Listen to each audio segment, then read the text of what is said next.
Felka? Here. White? Here. Little? Here, would you please join us in the Pledge of Allegiance?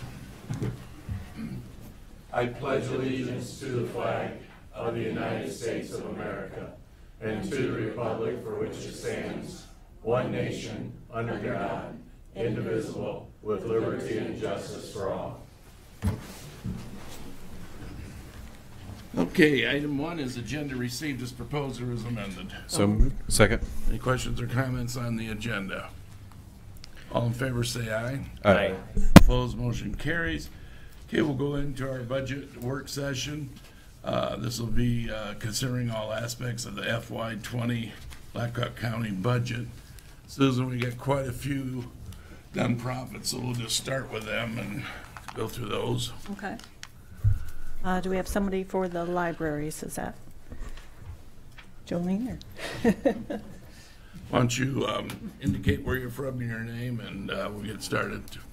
Come up to the podium. do you want to come to the podium? I'm Michelle Wheeler. I'm the director of the Duncan Public Library, and we also have a couple other directors with us. And we just want to ask you to, well, we want to thank you, first of all, for all your support that you have given us financially. And we would just ask that you consider increasing our per capita amount. The average for the state is $18.54, and excuse me, and we're at $15.34. So if we could, we would, I guess you probably have this letter in front of you, but we are requesting just a slight increase, and that would bring us up to $16.81. And so we just want to tell you how important it is. We all have a lot of programming and really push literacy with our county people. Despite what some people think with internet, libraries are still very important and very vital to all of our patrons and people in our communities. We do so much more than offer books, just between our services that are free to everyone. So we just want to thank you for your time, and please consider funding us. Okay. What You got any questions for the library? What did you say again the state average was compared to ours? The state average is $18.54, and ours is $15.34. Okay, thank you. Mm-hmm. Okay, anybody else? Okay, who do you got next? We have Diane with the 4-H fair, or Okay. sorry. So I'm Paul Herring. I'm serve on the Blackhawk County Fair Board. Along with me is Diane Wolf, as well as Russ Seekins, our Fair Board president. Put together a little presentation just to share our request for funding. Okay, great. So just here on the cover page, we took just a picture collage from events at our fair last summer. So our fair is the last week in July. This time of the year, I'm always like to look at pictures like this because it reminds me that yes, summer will come despite how long the winter is. I think this is a nice representation just to kind of give you a feel of the number of activities that occur at our fair. As a reminder, our fair board is comprised of completely of volunteers.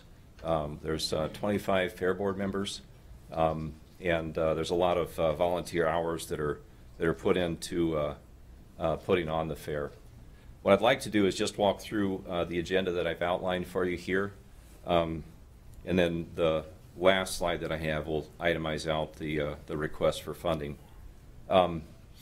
There was a study that was conducted at Tufts University with regard to the impact on youth development as a result of being involved in 4-H.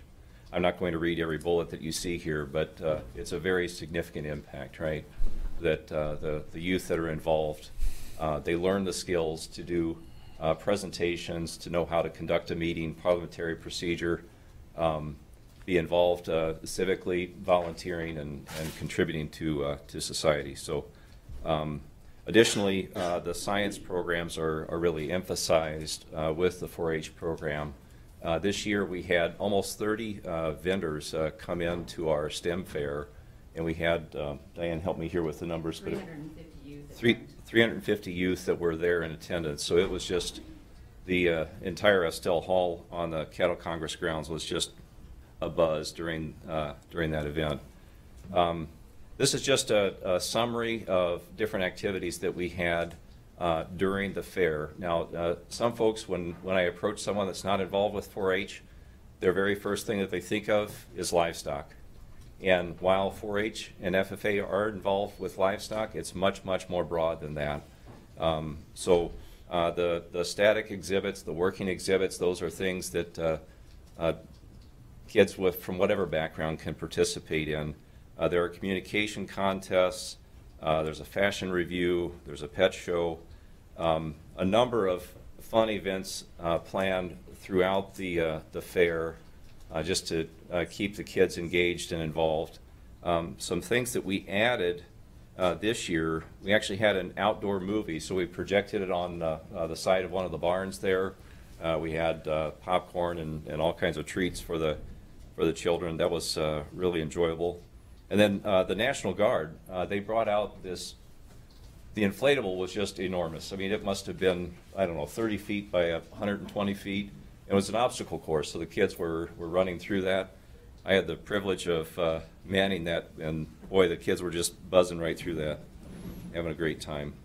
Every year we also have a cookout and a carnival as well, just playing old-fashioned games and just having a great time socializing with each other. This is a snapshot just showing some statistics with regard to participation in the fair. So this is directly exhibitors and number of exhibits. So you can see the livestock exhibitors is in excess of 200. The number of livestock entries there is approaching 800 and has been up there last year and this in the previous year as well. The non-livestock exhibits, you can see, are actually in excess of 800 exhibits with about 300 exhibitors participating in that venue. Our funding has been a challenge over the past several years. This is just showing a snapshot of some of the funding sources. Our overall budget for the fair is around $49,000. You can see that the Board of Supervisors helped us in 2016-17. Actually, last year, due to some personal issues, I didn't get here to present the request for funding. And so I missed that opportunity, but I'm back again. The John Deere Foundation, they've decided not to be involved, but more providing dollars for doers. So we are pursuing that. We've also added a donation from Hertz Farm Management here in the past year. I wanted to share just a quick summary of fair funding by the Board of Supervisors across the state of Iowa. So you can see the full range. The number one item there is our county to the north, Bremer, with $110,000. You can see that there are 105 fairs across Iowa. Some counties have 2 fairs, like Black Hawk with the county 4-H and FFA fair, as well as the National Cattle Congress fair. The average funding provided by Board of Supervisors across the state is just north of $26,500. Now, our fair is not as entertainment focused maybe as some of the other fairs, so I don't think that that's directly comparable, but what I tried to do here was to provide more of a per capita view. So what I plotted are the most populous counties in the state of Iowa. I think these are the top 10. And then I selected Polk and Scott counties that are at 6 and 7 cents per capita for funding for the fair. And if I apply that per capita, then I arrive at $8,200 or $9,900 for an equivalent funding for the fair. Our request is for $8,025, and we've itemized out the items here. I did submit a letter to the Board of Supervisors, and I had an error in that. I want to make sure that I make mention of that. I had transposed the number in the Fair Association dues, and I had that at 725, so that you see actually a smaller amount reflected here. But this is our request for funding, the $8,025. I'd be glad to answer any questions that you have. Out of those fairs you showed, back to that one screen with all the fairs, how many of them are, no, back there, that one, how many of those have dual fairs? So there's 99 counties, Right. right? So there would be 6 counties that have the dual fares then? Yeah. Yep. So Potawatomi is one of those. I can't name all of them, but yeah. The larger ones just have one fair, right? Right. Yeah. Yep. Yep. And how come we can't do that? So we've talked with Cattle Congress about combining into one fair. There's a number of logistic challenges that would need to be sorted out through that, and we haven't decided to make that into one event yet. They would have to move their fair to our date because we send 39 items onto the Iowa State Fair, and they would not be able to go to the Iowa State Fair if they were chosen in September. So they would have to move to July, which then puts their like hollow breeds that they have that are hosted by Hawkeye Community College. The kids aren't in school then, so then they wouldn't be able to have that whole barn of hollow breeds. So we have met with them, we've formed a committee, and we have talked about that possibility, but have not come to a compromise as far as dates. A lot of those counties up there are very successful with just one I know, with just having one big fair and make lots of money and lots of people come. I've been out to the 4-H fair over the years helping with different things, and it doesn't seem like it's well attended in my opinion for the amount of kids we have in town. How many members are there in the 4-H? You know? Last year we had 341. This year we're currently at, not everyone has re-enrolled, but at 281 right now. How's that compare with some of the other counties? We have actually in Blackhawk County increased our growth in 4-H. Some of the other counties, Grundy County, have decreased in the enrollment, but Blackhawk has actually increased. And with the new club that we're just starting at the UNIQ with the talent search group, we currently just started that 2 weeks ago, and we have 15 members currently in that club that just started. So we are making an impact in the urban areas too. And what's your relationship with the Extension Board? I'm employed actually at the Blackhawk Extension office. I'm actually over the 4-H program as their county youth coordinator. Okay, but the County Extension Board, which is a levy. Paid employee. Okay. Yeah. And so, because my only question is that they're another levy setting body, and so why they don't just levy enough to cover everything that you need is just the question I always have. Yeah. Well, we get, the Blackhawk Fair Board gets support from like our omelet breakfast. They give a portion of the money donated through, we raise roughly around $11,000 to $12,000. They actually get, the Fair Board gets half of that. So. I think what Chris is talking about, they just recently, in the last few years, became a taxing body. Right. Do they currently tax for anything for the fair? I don't believe I so. don't think they have. I think that was our question for several years. Yeah. We've been asking why they haven't. Yeah. Do we have a copy of this, or have you provided a copy? I will email a copy, yes. Great, Thank you. Okay, has anybody else got any questions, comments? Okay, thank you very much. Thank you. Thank you. Okay, who do we got now? Do we have Barb here for Operation Threshold? Or someone? Good morning, I'm Barb Grant from Operation Threshold. I'm the director. We had submitted a letter. We're requesting $20,000 for this upcoming year. We're the community action agency that serves Blackhawk, Buchanan, and Grundy counties. And of course, the majority of our clients that we serve are in Black Hawk County because, of course, this is where the biggest population base is. And last year, we served about 9% of the Black Hawk County population, and that doesn't include our WIC population. It's a different database, so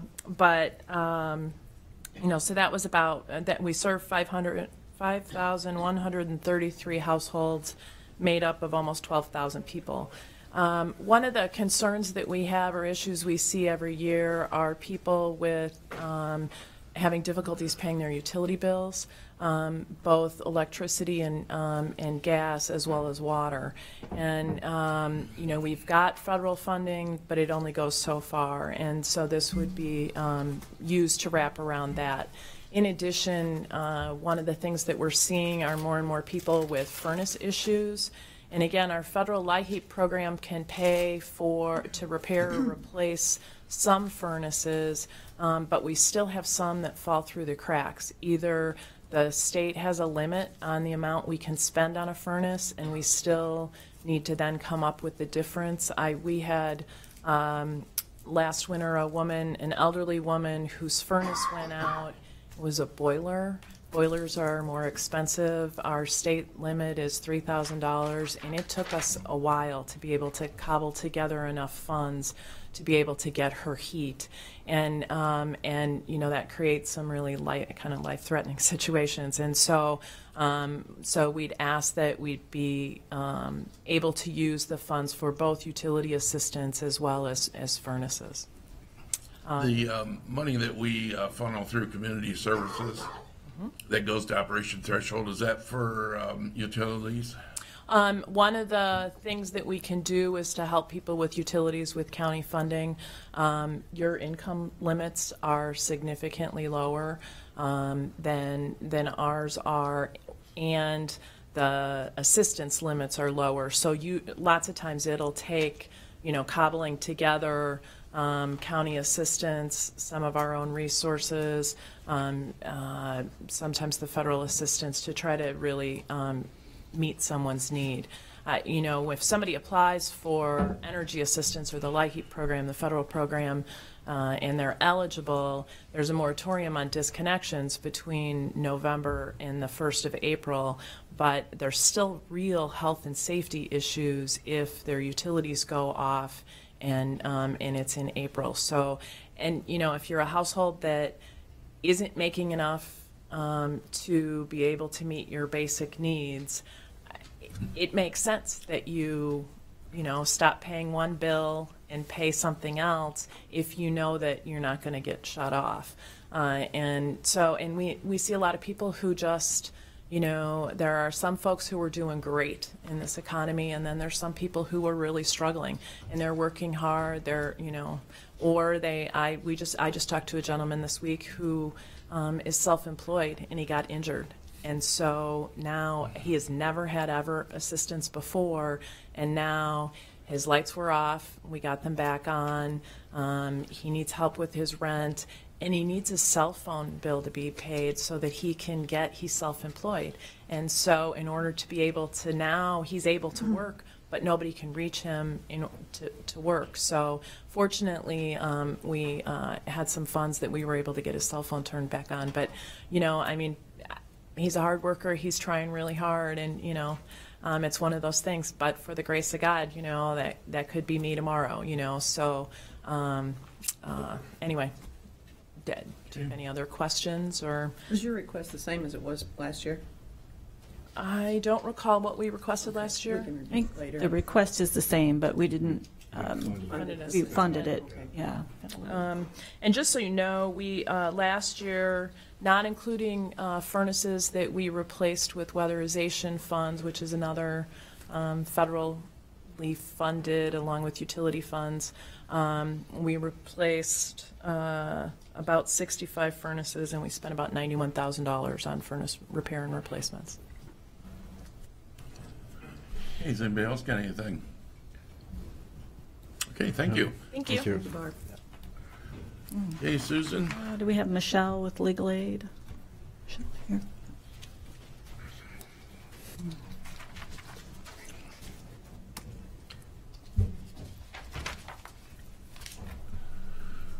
Hello, good morning. Again, I'm Michelle Jungers. I'm managing attorney for the Waterloo Regional Office of Iowa Legal Aid. As many of you know, we are the only statewide provider of civil legal assistance. The Waterloo office serves 8 counties, but the majority of our clients are from Black Hawk County.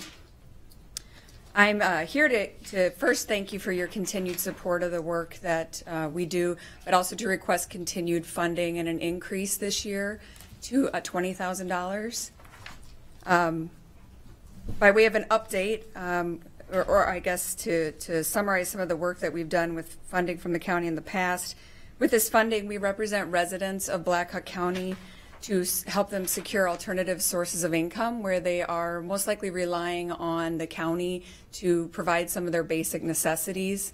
So these individuals are disabled, and we're trying to help them, primarily trying to help them secure SSI or SSD or supplemental security or Social Security disability income. As some of you may know, those appeal processes can take upwards of 2 years, and we're seeing that even longer. So, and even longer periods of time. Over the course of the first 6 months of the last fiscal year with this funding, Iowa Legal Aid has been able to secure over $98,000 in back benefits for individuals, for Black Hawk County residents, as well as ongoing benefits of more than $45,000. We estimate that based on the back benefit award amounts, that's a return to the county of more than $19,000. So for county residents who are relying on county assistance, once we're able to secure that back benefit for them, that money comes back to the county. So you can see that it's really not only a great investment for the county, but also we're helping the most vulnerable residents get income so that they can survive, and also so that they're then eligible for medical, for insurance, and that allows them to continue to treat, which we see as one of the major issues of some of our clients coming in the door. If they don't have the insurance, they can't treat. If they can't treat, they can't show they have a disability. So being able to help them, you know, the person in our office who does a great deal of this work has said she's seen that being the biggest challenge of the clients who are coming in. She's having to not only work their appeal, get their medical records, but help them just get in the door of getting some treatment so that she can prove their case. We currently have over 30, I think the report I submitted said 37 ongoing appeal cases at various stages. I believe it's actually 39 as of today. So the need for our services obviously far outweighs our ability to help everybody that comes in our door. I think a question I got last year was, what about these other 7 counties? The answer to that is if somebody from Bremer County contacts our office and has the exact same issue, we don't have the funding to help with that. And across the state, we really rely on county funding to do that kind of work. So, with this being a magnet county and where we're getting the majority of our requests for help with these kind of cases, we would just request that the county continue to support us and increase that funding. Did you say you get assistance from any of the other counties? No, we don't. Financial? Nothing? No, we do not. You apply? I haven't sought it out yet, but partly because the majority of these cases come from Black Hawk County. We may get one in Grundy a year, maybe 2. It's very sporadic, so we haven't sought out funding for that yet. Has anybody else got anything? Okay, thank you. Thank you. Thank you. And lastly, we have Gwen with Riverview Center.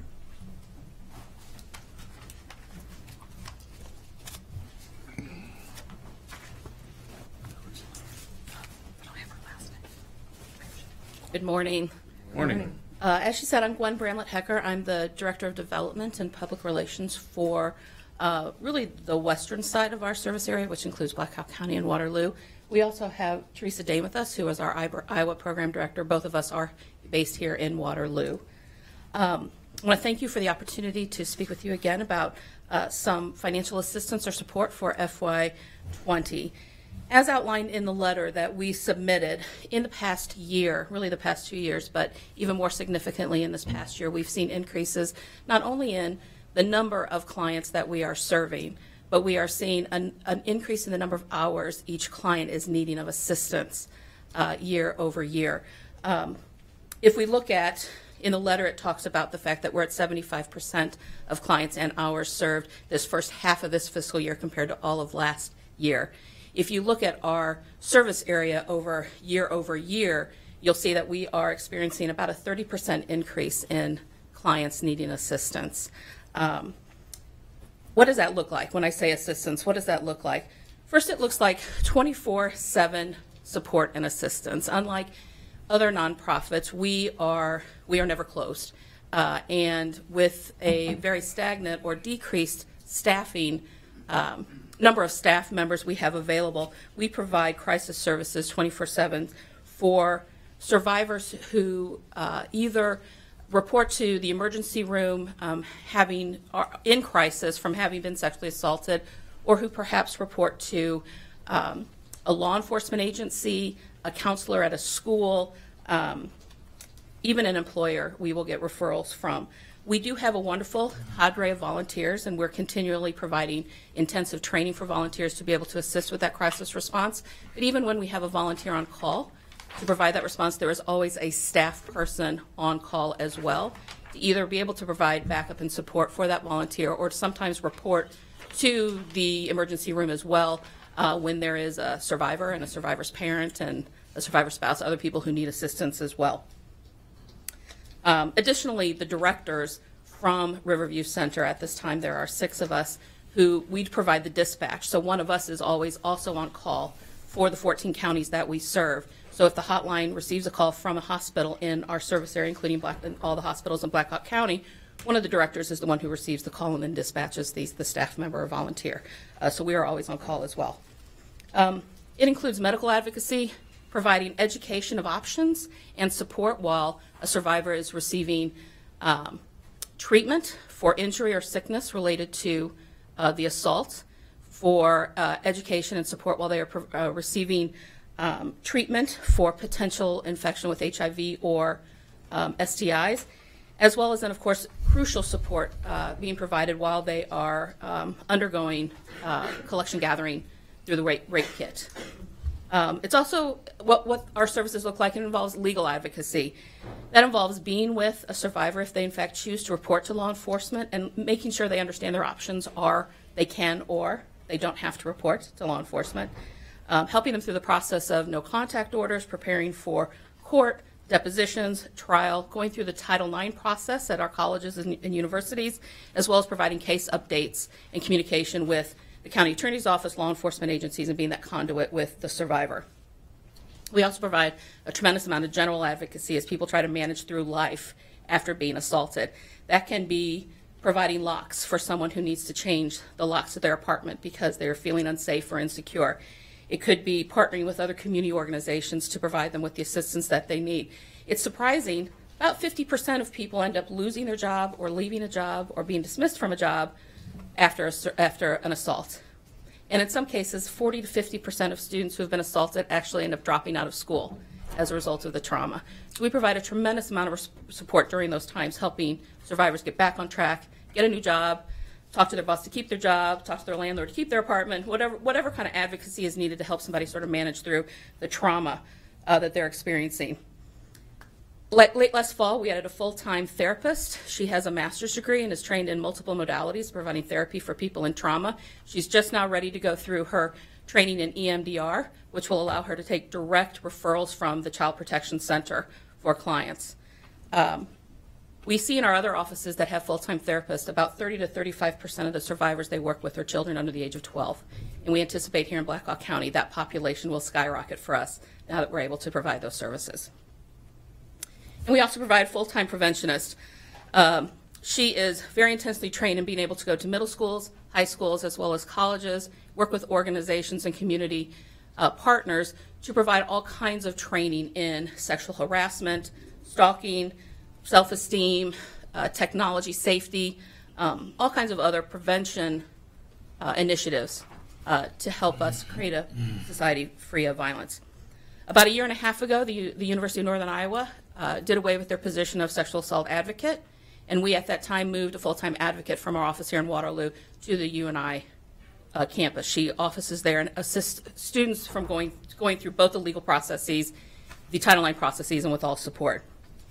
That position has not been backfilled in our Waterloo office, and is not supported by UNI financially. We pay for that position. We also facilitate support groups. At this current time, we have 3. We have our advocate, our Spanish-speaking advocate, that provides support groups for Spanish-speaking survivors. We have a support group specifically for teen girls and the issues that they face. And we have a support group being facilitated on the UNI campus at this time for UNI survivors. In the past, we've also facilitated support groups in drug treatment programs for parents of childhood survivors of sexual abuse, as well as art and music therapy support groups as another way of providing support. So that's what it looks like. Our staff that provides 24/7 services in all of those arenas is now 5. We have 1 full-time general advocate. We have one full-time marginalized advocate who works specifically with Spanish-speaking populations, but she's also working to provide translation of all of our documentation and support materials in multiple other languages of other people who live in our communities. We have our full-time UNI advocate. We have 1 full-time therapist and our 1 full-time preventionist. 2 years ago, we received, all victim services received the 26% cut in funding from the state. We held steady last year, but we are anticipating potentially looking at cuts again. Our staff has decreased from 7 to 5 over the past 2 years, just as our need has increased. And we also need to continually improve our services to manage cultural competency to better serve particularly underserved populations. We do particular training and intensive training in managing, as we said, to people with for whom English is not their main language, the LGBTQ community, male survivors, veterans, all kinds of other groups that are in specific needs of support that's trauma informed and understands the effect that trauma has in them living in their unique circumstances. So, as I said, we provide these support services. We are the only organization in Black Hawk County that has been chosen by the state of Iowa, the Attorney General in the state of Iowa, to provide these services. We know that our services, from a trauma-informed perspective, help survivors heal, empower them to find what that healing looks like for them. And we know as each one of our survivors heal, their families heal. And each one of their families heal, the community heals. And we know as the community heals, that's better for all of us. We believe our services are critical and essential and very much request some financial assistance and support for the next fiscal year. Where's your funding come from right now? So our funding streams are many. We do receive funding, well, not at this moment, but from the federal government through VAWA and VOCA that we currently are not receiving right now, and we're definitely on high alert for whether or not we will actually be backfilled with that funding. And that money comes down through the Attorney General's line. It doesn't come through human services or social services. It actually comes down through the courts. We also receive receive support from the state, as well as multiple other counties, and that's all written, I think, in your letter. We are very assertive in looking for support from all the United Ways in our 16 county, actually, if you include the 2 in Illinois that we serve, the 16 counties that we serve, the community foundations, private foundations, and fundraising. Okay, board, any questions?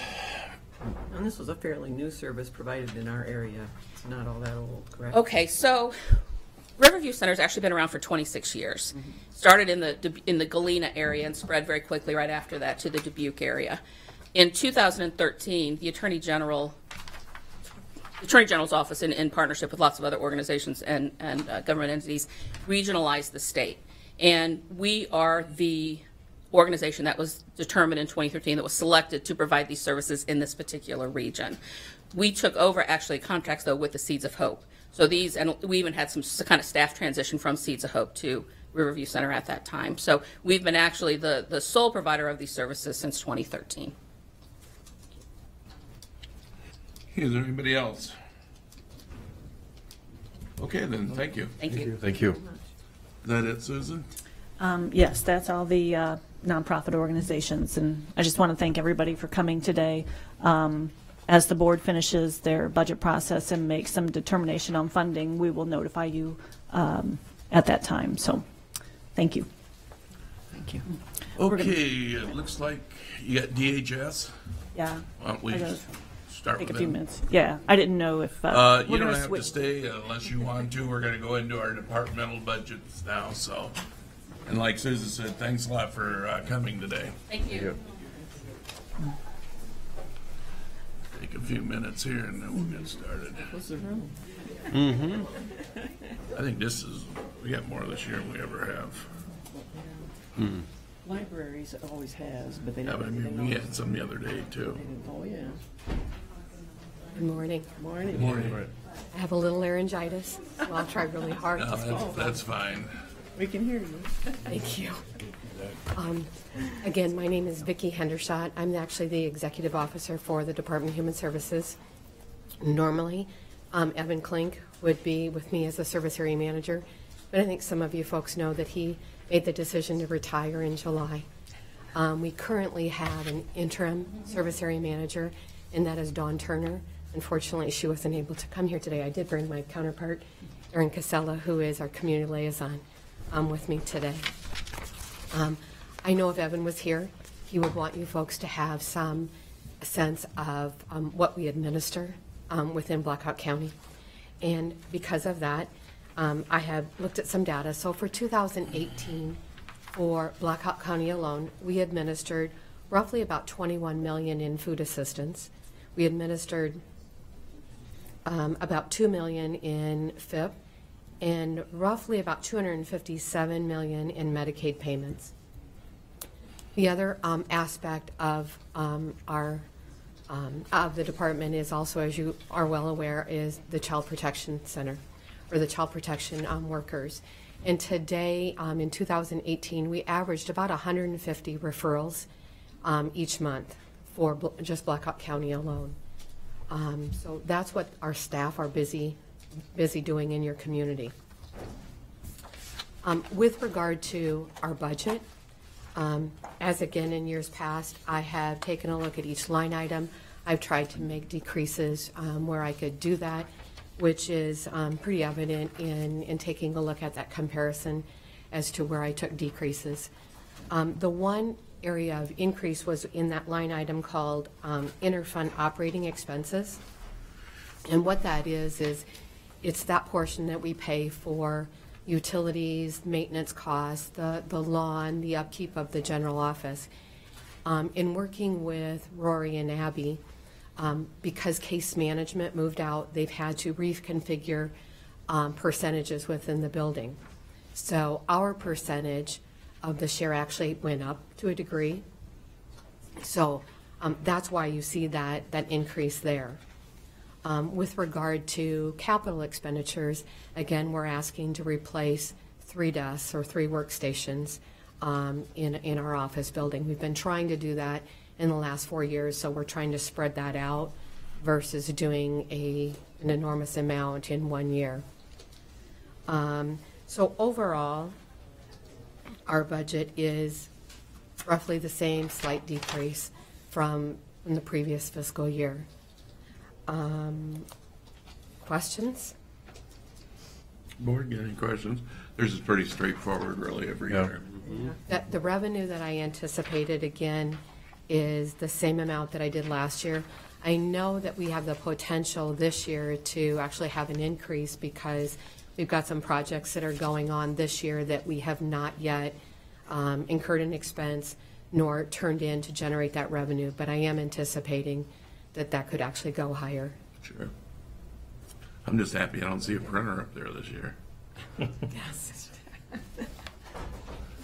Any other questions? Okay, well, thank you very much. Thank you. Thank you, Vicki. When we do have a service area manager announced, we will make sure that you folks are aware. Sure. Thank you. Thank you. Okay. Before we go on to the other departments, I know that HR has finished looking at the issue that was brought up a week ago with the VA staffing, and so I was going to let them talk about that. Were you guys ready to do that today, or were you waiting for next Tuesday, or what? It's up to you guys. It's board? I think that was originally supposed to be on next Tuesday, but it's up to the board. Are we able to discuss it today if it's not on the? It's not up. So I believe how I discussed it with them, or I understood it, was that this was a change that they were looking for July 1st for the new budget. So Okay. as part of the budget discussion, but if you wanted a separate item next Tuesday, we can do that as well. I think Dana was putting it on Tuesday, but again, it's up to the board. I mean, I'm fine discussing today as long as it's a budget matter, so we can. So it's Right. And Dan? Yes.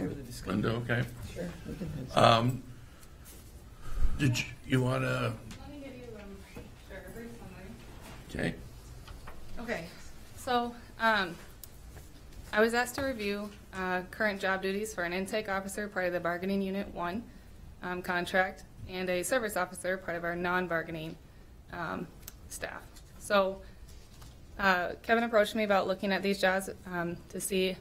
He was saying that things have changed, and throughout that process, I was able to sit down with each employee, sit down with Kevin, and basically evaluate the job duties and to see what's changed, how it's changed, the significance of the change, to see if anything was warranted for a reclass. After careful evaluation, it was determined that the core functions of both positions ultimately remain the same, and that is assisting veterans and their dependents with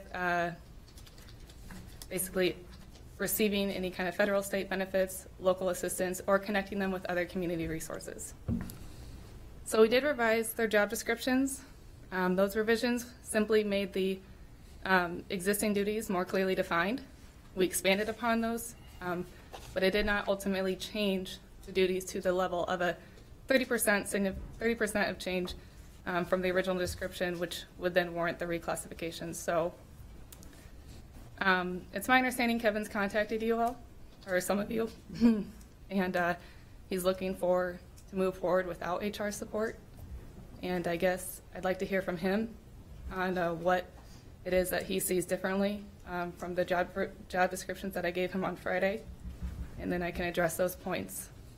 just one more before we go with that. Deb, one of the positions is, you were telling me yesterday is a bargaining, you want to come up podium? Is it bargaining, and you already talked to the business agent over there and Right. and had some discussion on that. So his advice is just to always be sure before you bring anything to him for a reclass that you're sure, because for him, there's a lot of internal equity. Other Unit 1 employees will be looking at that too. You know, it's common for people to want to say, well, you know, I do more, I'm not getting paid more. So we do a careful analysis. Internal equity is important, but when it comes to a bargaining unit job, we do have to speak to the union about that, so. And then the union has to approve it as well, right? And the union would take it to their membership for vote. Okay, Kevin? Thank you.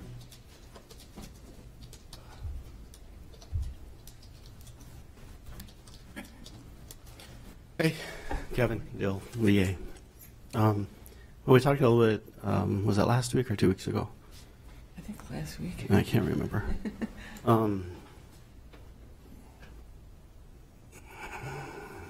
I think what I pointed out last time was, you know, the VA office was kind of out there on an island. Weren't really sure what folks in the office did. And over the last 3 years, we've looked at that from my perspective and what we do in our office, and I think we do a lot more than what the job description showed in the past. The girls in the office, or those positions, do a lot more medical research, legal research.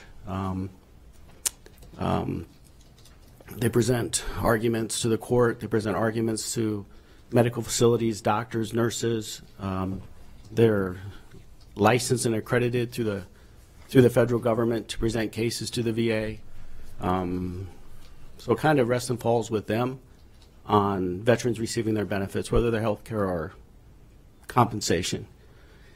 And I don't know if that was really addressed in the past, and I want to bring that forward. And I looked at other positions in the county, whether it was in mental health, where we deal with mental health, whether it was in the county attorney's office, where we also deal with legal. I looked at those positions and I thought, well, we do what they do, very similar. And I thought maybe we should try to reclassify their positions for what exactly they do. So when I looked at it, and it's not much. I think I shared with you guys. It's really just a couple bucks an hour. It's like $320 a month for each of them. I think with the amount of money we've saved for this county, the amount of millions of federal dollars we bring into this county, I didn't think it was much to ask for. I don't agree with their assessment, but that's HR. I just kind of appeal to you on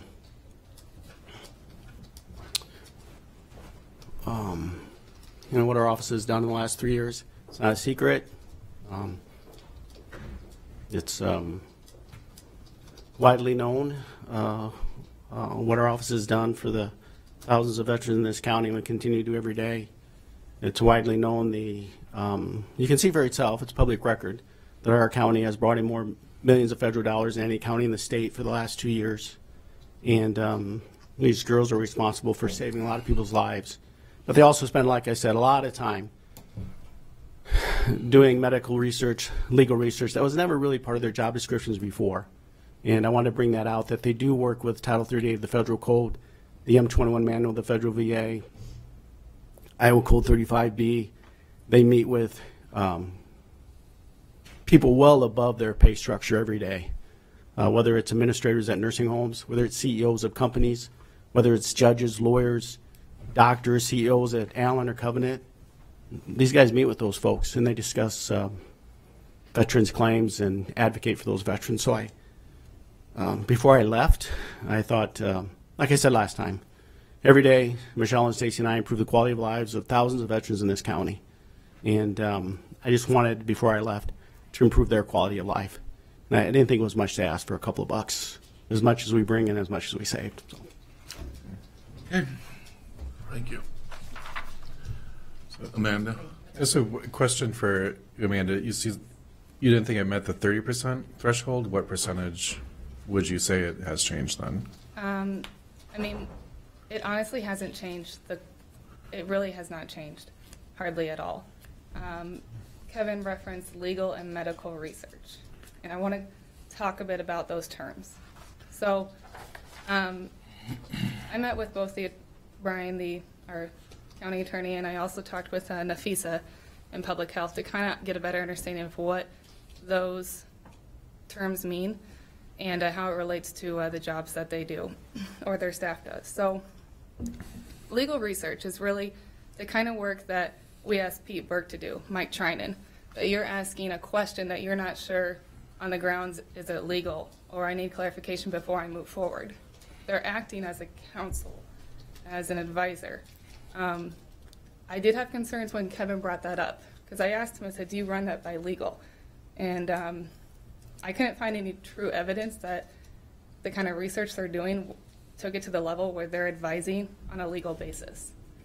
And that is what sets apart the higher classified positions such as the court debt recovery officer and the domestic violence position in Unit 1.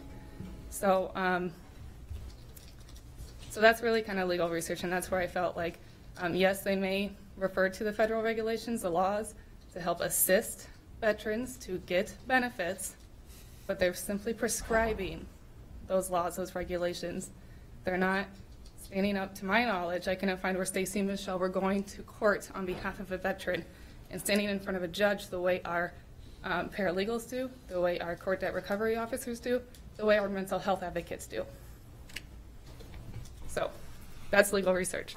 And that's why I didn't feel that it was something that was actually part of their job. Now, I did include in their job descriptions that they have to refer to laws, they have to operate within the the limits of the law and the regulations, and they do have to be aware of those changes. But that's kind of similar to anybody that's operating in that kind of capacity, so that they're not, I guess, misguiding any veterans or things like that.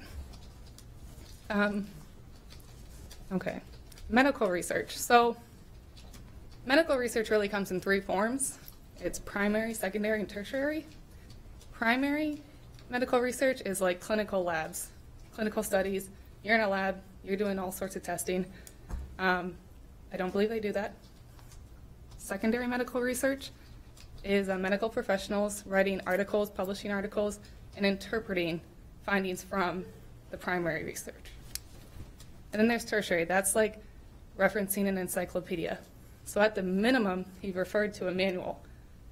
So yes, at that level, but again, you're just referencing some sort of material that, again, is to help the veterans receive those benefits and to help understand their needs.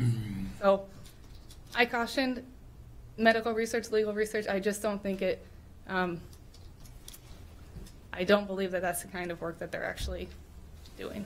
So then he said that they present arguments to the courts, and I was unable to find or verify, sitting with Stacy and Michelle, where they've actually presented arguments in front of a judge, the way some of our other positions, higher classified positions, do. So you asked about the percentage. I mean, it really hasn't changed much. We're looking at maybe a 5% difference. And honestly, you have to go back to what's essential. Why do these jobs exist? They exist to assist our veterans, to helping them get federal, state, and local benefits. And when I asked Kevin, you know, what's the percentage of veterans that come into this office for federal benefits, he said 99%. So that's their core job. And Stacy picks up where federal benefits leave off. She also processes federal benefits, but her primary focus is local assistance and state benefits. So yes, there may be changes into how they go about assisting those veterans. They may have to adapt to different laws. They may have to contact a medical professional for a medical diagnosis. That's not medical research. That's just gathering your documents in order to support a claim or an appeal to the federal VA.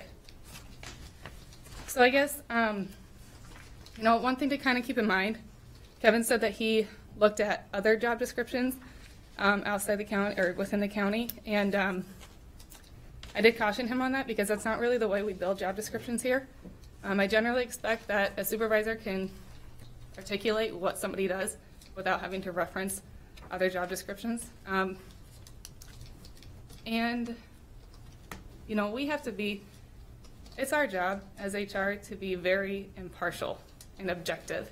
I have no personal investment in the outcome of these reclassifications. Yes, I want people to be paid appropriately for the work they're doing, but we also have to be aware of overclassifying and the impact that can have on the greater picture here and everybody else that works here for the county. So I have also, you know, I've taken training on reclassifications.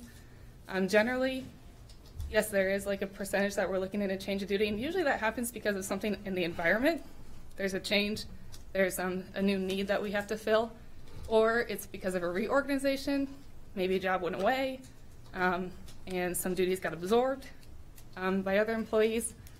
But then there's also external data. And like, let's say that our jobs are, if they're not comparable to the external market, and I have prepared some information for that. So that I'll pass out.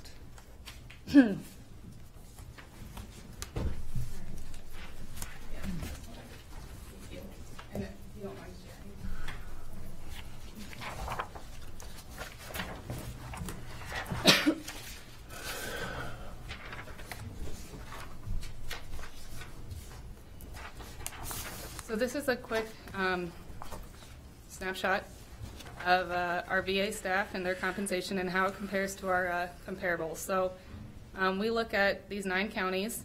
We do this for a lot of our other positions too.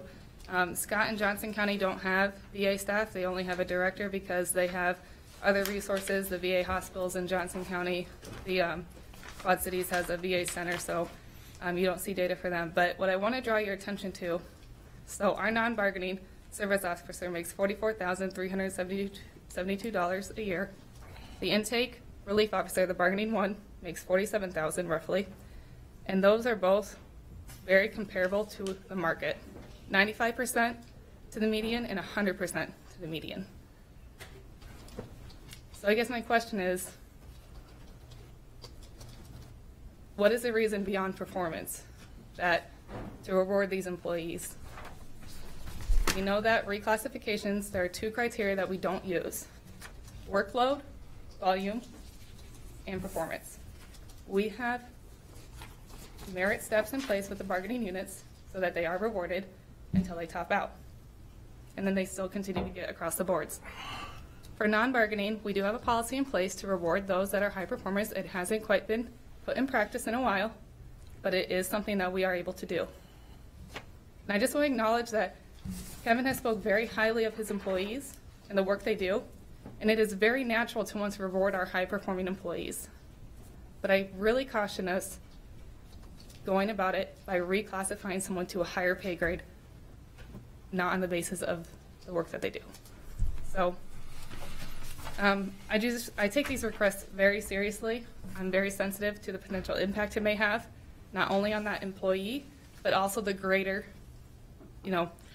workforce that we have here at the county.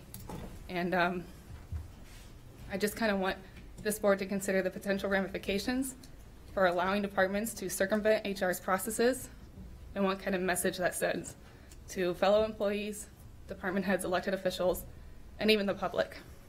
I think we have a very robust process. I don't want to see the integrity be compromised based on the fact that we looked at other higher level jobs and just picked off duties from those jobs without really understanding what those duties are. So I've done my due diligence. If you have any questions for me, I'd be happy to meet with anybody and answer them. So if not a reclassification, what are some other options we potentially have to get to the same goal of recognizing that this is an office that is completely turned around? And I guess when I look at these numbers, I would say that maybe Woodbury County is kind of an outlier.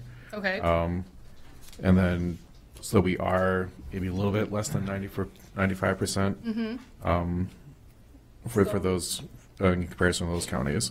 Yep, so Woodbury is, you're right, a little bit low. But your question is, what can we do? Right.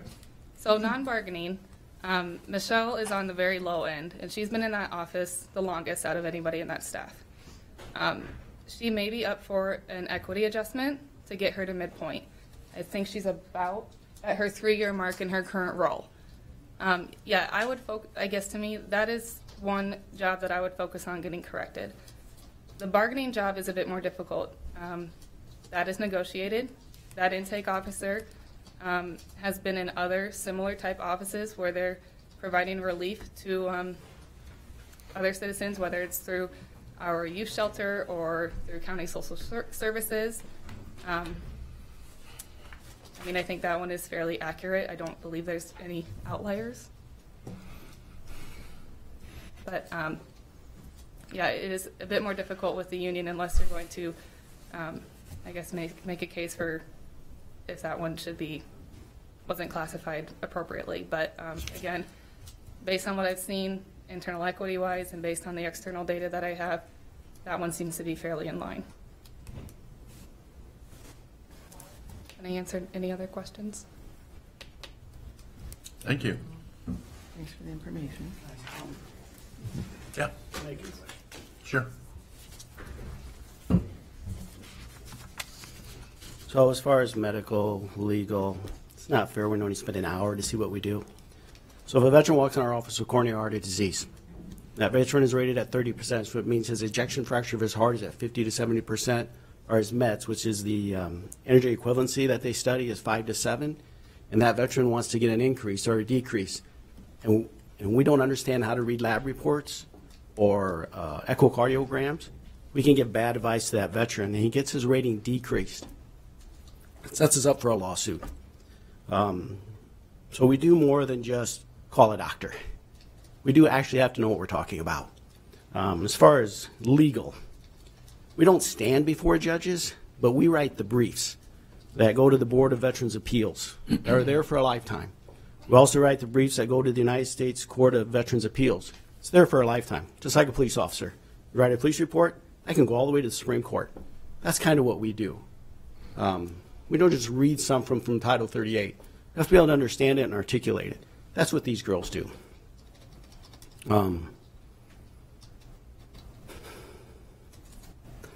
So, yeah, the reason that we are so busy, the reason that so many veterans come to our office is because we've been recognized as a pretty knowledgeable office. People come to us because we know what we're talking about. And yeah, we should give them a little increase based on performance. Why not? For what they do. We do do more than just pull up a piece of paper on a screen and fill in the blanks. We do more than that. And some of you have been in my office and experienced what we do, whether it was for yourself or whether it was for a family member. We don't just fill in blanks. So it's more than what Amanda says. That's just a snapshot. That's not fair. Come spend a week and see exactly what we do. It's more than just looking in a book. You have to actually understand what you read. Because at that moment when that veteran wants that benefit and you give bad counsel, it opens up this county for a lawsuit. If a veteran comes in this county and we do a bad job and he goes to Bremer County and gets awarded VA benefits because we did a poor job, that veteran can come back and sue this county. So it's more than that. So, you know, I didn't want to bring it up, but, and Mike's probably better at this, but we all talked before about Iowa Code 35B. And the code says that the commissioners can bring to you the pay and salary of myself, but also to the people that work in the office. They can do that, and you can make a ruling, and we don't need HR to do it. But we're following the process. But we can also go that way. But we don't need to. I think the numbers speak for us. I think the number of veterans' lives that we've touched, the number of veterans that come to our office simply because of the knowledge and expertise of Stacy and Michelle. And if Stacy and Michelle, like I said before in an email, if Stacy and Michelle ever leave, and we want people to come and apply to this county to live with that same standard we've done, let's make it attractive to have them come. Let's do that because it benefits all of our veterans. And it does bring more dollars into this county. We could go back the old way. We could go back to the old way when a veteran comes to the window and we throw them a piece of paper and say, fill it out for yourself and come back some other day and we'll mail it for you. We don't do that. We don't want to go that way. I think we should reward Stacy and Michelle for their performance. I think we should reclassify their positions to draw better talent to this county. And please, please do not disrespect our veterans and do not disrespect what we do in that office by spending an hour and taking a snapshot and trying to tell you what we do. If you want to see what we do, come spend some time down there. But I know you guys get it. I'm not here to yell at you. But I don't appreciate what HR said. They don't really see what we do. Because we do provide counsel. And we provide good counsel. It's not just reading a word out of a book. You have to understand it. And I haven't even touched on mental health. The number of veterans come in our office that have contemplated suicide, they're alive today because we know how to address mental health issues in the office. So. Well, not being in defense of HR particularly right now, Sure. Kim, but I think you'd mentioned trying to do this quickly, and I think otherwise we were going to allow like a 2 or 3 week or whatever it was assessment might have been more fair if you think that's the case, that there's a lot done in the department that we weren't aware of in that short time. Yeah, I just want to be able to bring it to you before I left. Yeah, I know you did, and that's why I said, so maybe we rushed through that, and maybe more time would have been helpful, but you understand, I know Sure. more than anybody. You've got the right team in place, and it's been the right leader, and that's why things have changed so dramatically out there and so drastically, and that's why people keep coming back. And you're to be commended for that. Your staff is as well. And I know in a private business or in your own business, you would have done what you're asking, and it wouldn't have been any other issues. And that's why. To it. But so I know that's what I you get have you. in mind. No. I think Chris hit the nail on the head earlier when he said this department's taken a complete turnaround. I remember when I first took office years ago, I'll just leave it at that, and seeing the services that were being done out there, or lack of services that were being done out there. And I'd say to the commissioners all the time that things need to change out there. It's not right with the way the veterans are being treated. They were just feeding them the fish. They weren't teaching them how to fish. Sure. Kevin's got to the point where he's teaching them how to fish and doing a great job out there. And I think a better study has to be done on the jobs myself. I don't think it's comparable to what's been brought up by HR. I'd say it's a way bigger workload's being done than has ever been done before. And Sure. unfortunately, we had commissioners in the past that thought the job was getting done, and it wasn't. And the proof lies in the outcomes that we've seen in the last 2.5 years, you know. And I've been in there several times. I think Kevin was talking about they went over and helped my mother get paperwork filled out in the past. That would have been not done at all. They wouldn't do that. You got to bring your mother in if you want, and then they'd give you the paper, and then you bring your mother there to get the paperwork filled out, and you'd end up getting the paperwork where you have to take it back home because they wouldn't help you with it. And you bring up a good point, Craig. Things have turned around. One thing we never talked about is the things like for your mother's pensions, when Michelle and Stacy and I have to deal with assets and farms and how to fix that all to they meet the income guidelines that the VA set. You almost have to have an accounting degree to figure it out now. Right. So it's more than just, there's just so much more that they do than what HR presented. That's been done in the past. So we have to do more of a study. We should do more of a study. Yeah. Otherwise, it breaks my heart that that you can't see what they do. I think we do. I think you can. Well, I think it's important too that I don't think the question here today or a couple of weeks ago when we talked about it is about the performance of your department,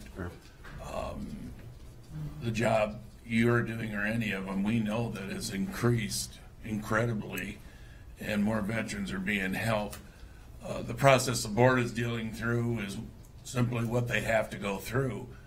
Using taxpayers' money, we're not a company. We just can't hand bonuses out, and therefore we rely on the HR to do their job, which they did. And unfortunately or fortunately, no matter which way you want to look at it, it has ramifications on roughly 400 other people. Sure. And the board hasn't talked yet in this budget session about any kind of a raise for non-bargaining. We're still in negotiations with some of our unions. So I don't think any of it's about performance or anything. It's just that the procedure that Amanda followed and HR is a procedure they have to. Otherwise, we don't have anything. And we got people flying from the seat of their pants. So I don't think it's unfortunate. It just is, and the board can change that structure down the road. Maybe, I don't know, but when you're dealing with taxpayers' money, we have no choice. Yeah, I know. And I'm assuming a lot of the veterans that you're helping too, Kevin, are taxpayers, They are. and it hurts them too every time their taxes go up. Yeah. So- And because of us, we've increased the revenue quite a bit. And to say it's probably not fair to Stacy and Michelle with the disease I have, and with Amanda come to talk to me. And that's why I have to retire now. Is my mind isn't always working. I can talk to you clearly now, but in 10 minutes I won't remember I was standing here. So if a more intensive study needs to be done with the next director and with the commissioners, then we need to do it to make this right. Well, we could check with HR on that, but I'm not going to speak for them, but I bet you 10-1 they're going to say they did everything they can. Sure. I don't know how much more extensive they could go into. We are in the middle of interviewing for a new director. Yeah. And I don't know what the timetable is for that, but there's possibility that new director may want to do other things too. We don't know. I got you. Similar to what you did when you came in. So Sure. there could be a lot of changes in store, but it was a process we had to go through, and that's what we have to go by. Otherwise, you got people sitting up here making decisions off of favoritism and other things. It's not off favoritism, Mr. Little. I'm not saying favoritism. I'm just saying you got procedures, Craig, that you got to follow. I know. They were And laid for out years, for you. that office has been neglected because of the crappy work that was done in the past, and now it's been corrected, so. And that's not a question, we just said. And I agree with what Kevin said. You can't take a snap, you know that from a time study at Deers, you can pull the wool over anybody's eyes on stuff like that. That, if they're gonna do the job and go out and study that, they can't do it in an hour. Well, I'm sure they Things spend more change than from an hour to hour what they do. Okay, is there anybody else? Yes. How long have Stacy and Michelle been in their positions? Can I say something? Sure. I'm Stacy. I don't think I've met you. Come up, podium, please.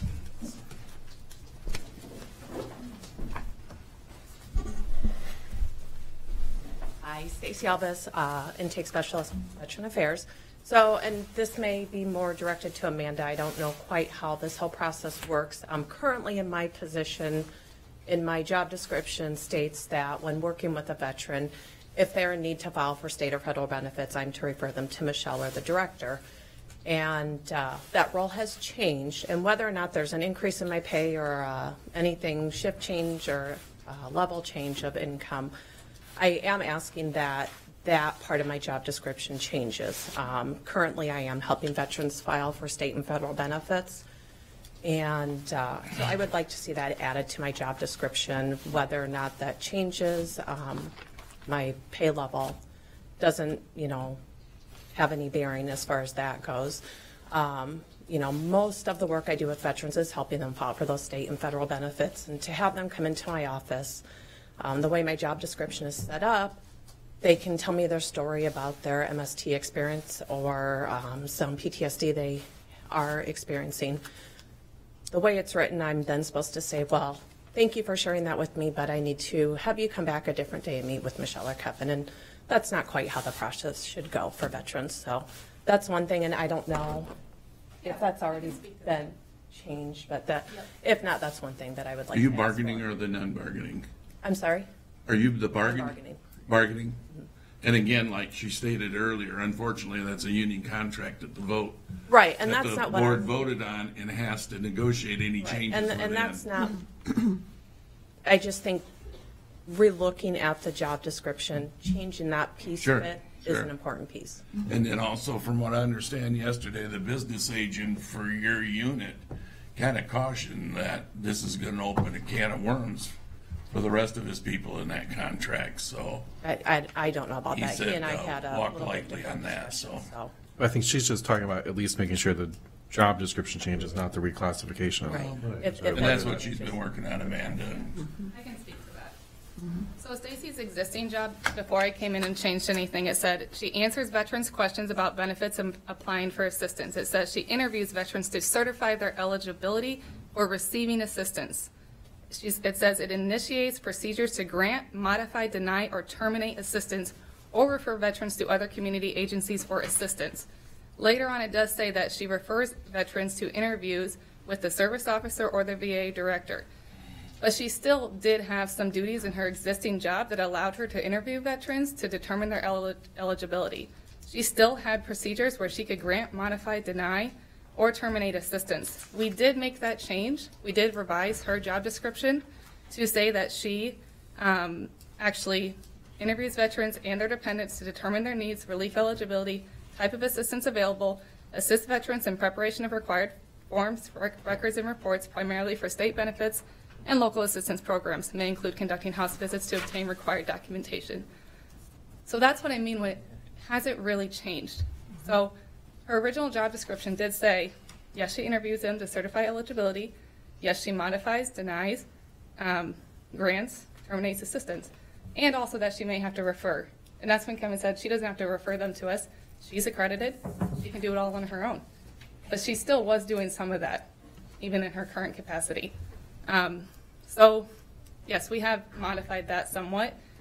But again, does it absolutely change the core function of her job? That's where, and I understand that sometimes these processes are difficult and you don't get the outcome that you want. But that's what I'm looking at, is how has it really changed? And has it changed so significantly that requires a reclassification? So, yes, that revision was made to your job description, but ultimately, again, how big of a change is it? So, So Stacy, come back up to the microphone, would you, please? So, in regards to what she just said, so if a guy comes in with PTSD that you can't handle, what do? Send him home? Well, in my current that's job your description, job, right? You're done with them, right? So they if go I back follow my home. current job description, Right. yes, I would reschedule them an appointment Schedule to an come appointment. back. In the meantime, they might go home and blow their brains out. So that's one thing I would, and from what Amanda is stating, that she is, or HR is adding, and that I would assist veterans in filing for federal benefits as well. Okay, is there anybody else got any questions, comments? I think Ann had a question about how long to it. I think you got two people. I'm Michelle Sawyer, the Veteran Service Officer, and to answer, I think, Tom, you asked earlier how long we've been in our positions. Yeah, I did. Come in September 2019 will be my 3-year anniversary in this position. It'll be my 6-year anniversary in the office. And I guess I just want to state that Amanda referenced the option, the alternative or the option for an equity raise, and it's been my understanding in the past that that is not something that typically happens. It's an option that's there, but the board is reluctant in general to take those requests into consideration. The board has done it the last 2 years. The board has done Okay, it. so maybe I'm under the wrong impression, and I apologize if that's the case. But But unfortunately, on the equity, what's happened with the departments is you could be an employee that missed every other day, didn't show up for work, and you still got the equity. Yeah, that is unfair about it. But I would like to point out that, as stated, I did start out at the lowest range of the pay range, and I know that when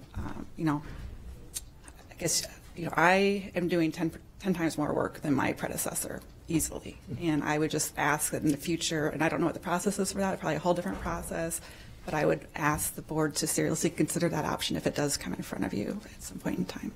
Thank you. Thank you. Okay, the gentleman out there wanting to speak. Morning, sir. Morning. So I'm Glenn Keith. I'm the acting chairman for the Board of VA Commissioners. And in our last meeting, we unanimously voted to support the reclassification.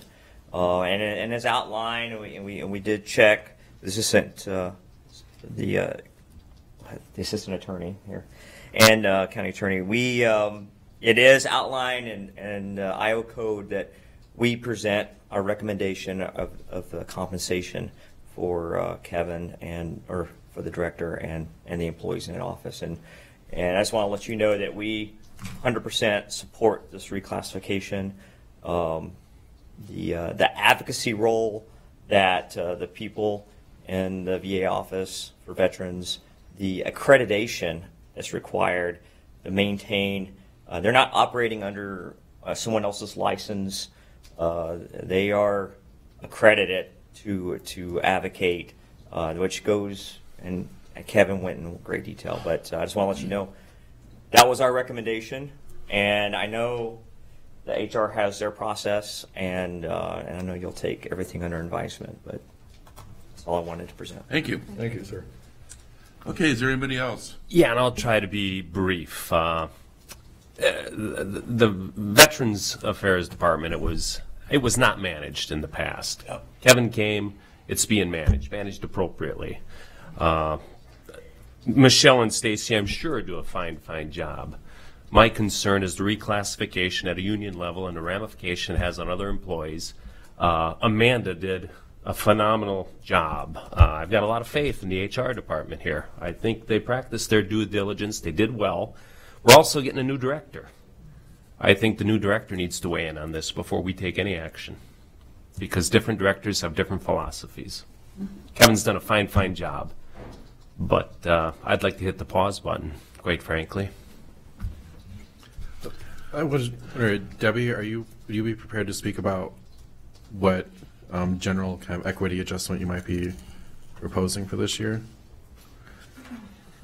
We're actually going to talk about that on Tuesday. I have some preliminary ideas to throw out for you. I don't know if you want me to speak to them now, Susan, or not, but Debbie and I have talked, and we were going to weren't have quite that prepared, but I have at the budget work we've been sessions working on next We've some got things. salaries that we have to cover yet and so Right. forth, and I think that might be Tuesday. You always provide a handout of that. Actually, Debbie, Right, I was right. thinking to put it on Thursday next week. Oh, for Thursday? So that we'll That's be all fine. done with the But we are departments working and- on that. We are formulating some options for you. In the last couple of years, as some of you know, Dan wasn't here, but we have done some equity adjustments. We started with a plan where we were trying to get everyone who had been in that position at least 3 years up to midpoint. And so the last, has it been 2 or 3 We years? did the last 2 years. The last 2 years, we did do an equity adjustment for those individuals on the non-bargaining scale. And Debbie will have more information next week, but we can certainly discuss. We'll probably provide some history too for Dan, so. That really was that done within the budget process, or did we do that It- 1 year it was- outside the process? It was done within the budget process the last couple of years. That 1 year, we caught quite a few individuals, if I'm not. The first year we First year did it quite was a lot. And was I can tell you sizable. that at least 30 people, I mean, I think there's only 13 people right now that are below midpoint. Yeah, we did it in phases, I think, for. Right, yeah, right. So they had to hit that 3-year mark. And we do, and I, you know. Is right about there, so. Right. So that's on for next Thursday? Yes, yeah. Okay. Thank you. Anybody else? I mean, I guess I just, as we kind of continue to think about this, like the underlying issue is that we've got really talented employees doing a really great job that are, quite frankly, underpaid. And so whether it's a reclassification or whatever, I'd like to think about this as we go forward, and you know, even not just this department, but other departments. Just to make sure that we're retaining the quality employees that we have and that we're able to attract quality employees in the future.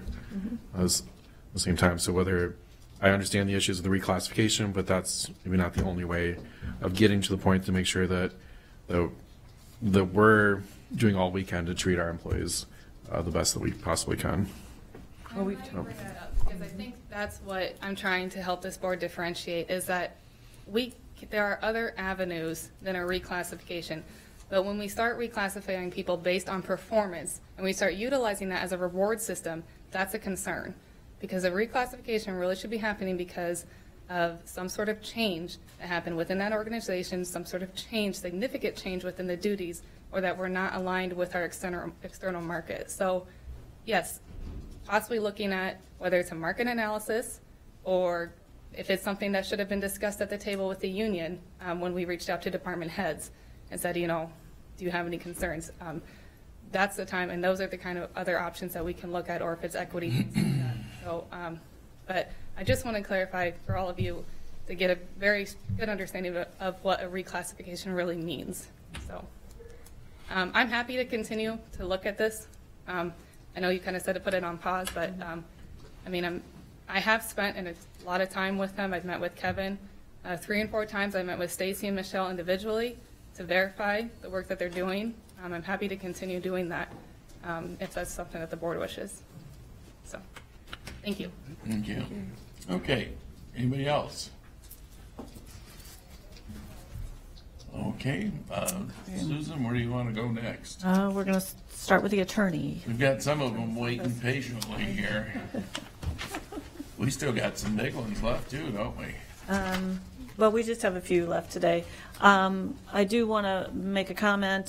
Talked to Brian this morning, and we realized that we were missing some capital. So I've adjusted it up here on the screen. Didn't have a chance to print out a new summary for you, but there's a capital item, and Brian can talk about it, $40,000 in the budget that is coming out of the fine collection revenue there. So, but I'll let Brian talk. Well, I'll first say that it's not lost on me that Amanda said when you have a legal questions, you ask Peter, you ask Mike.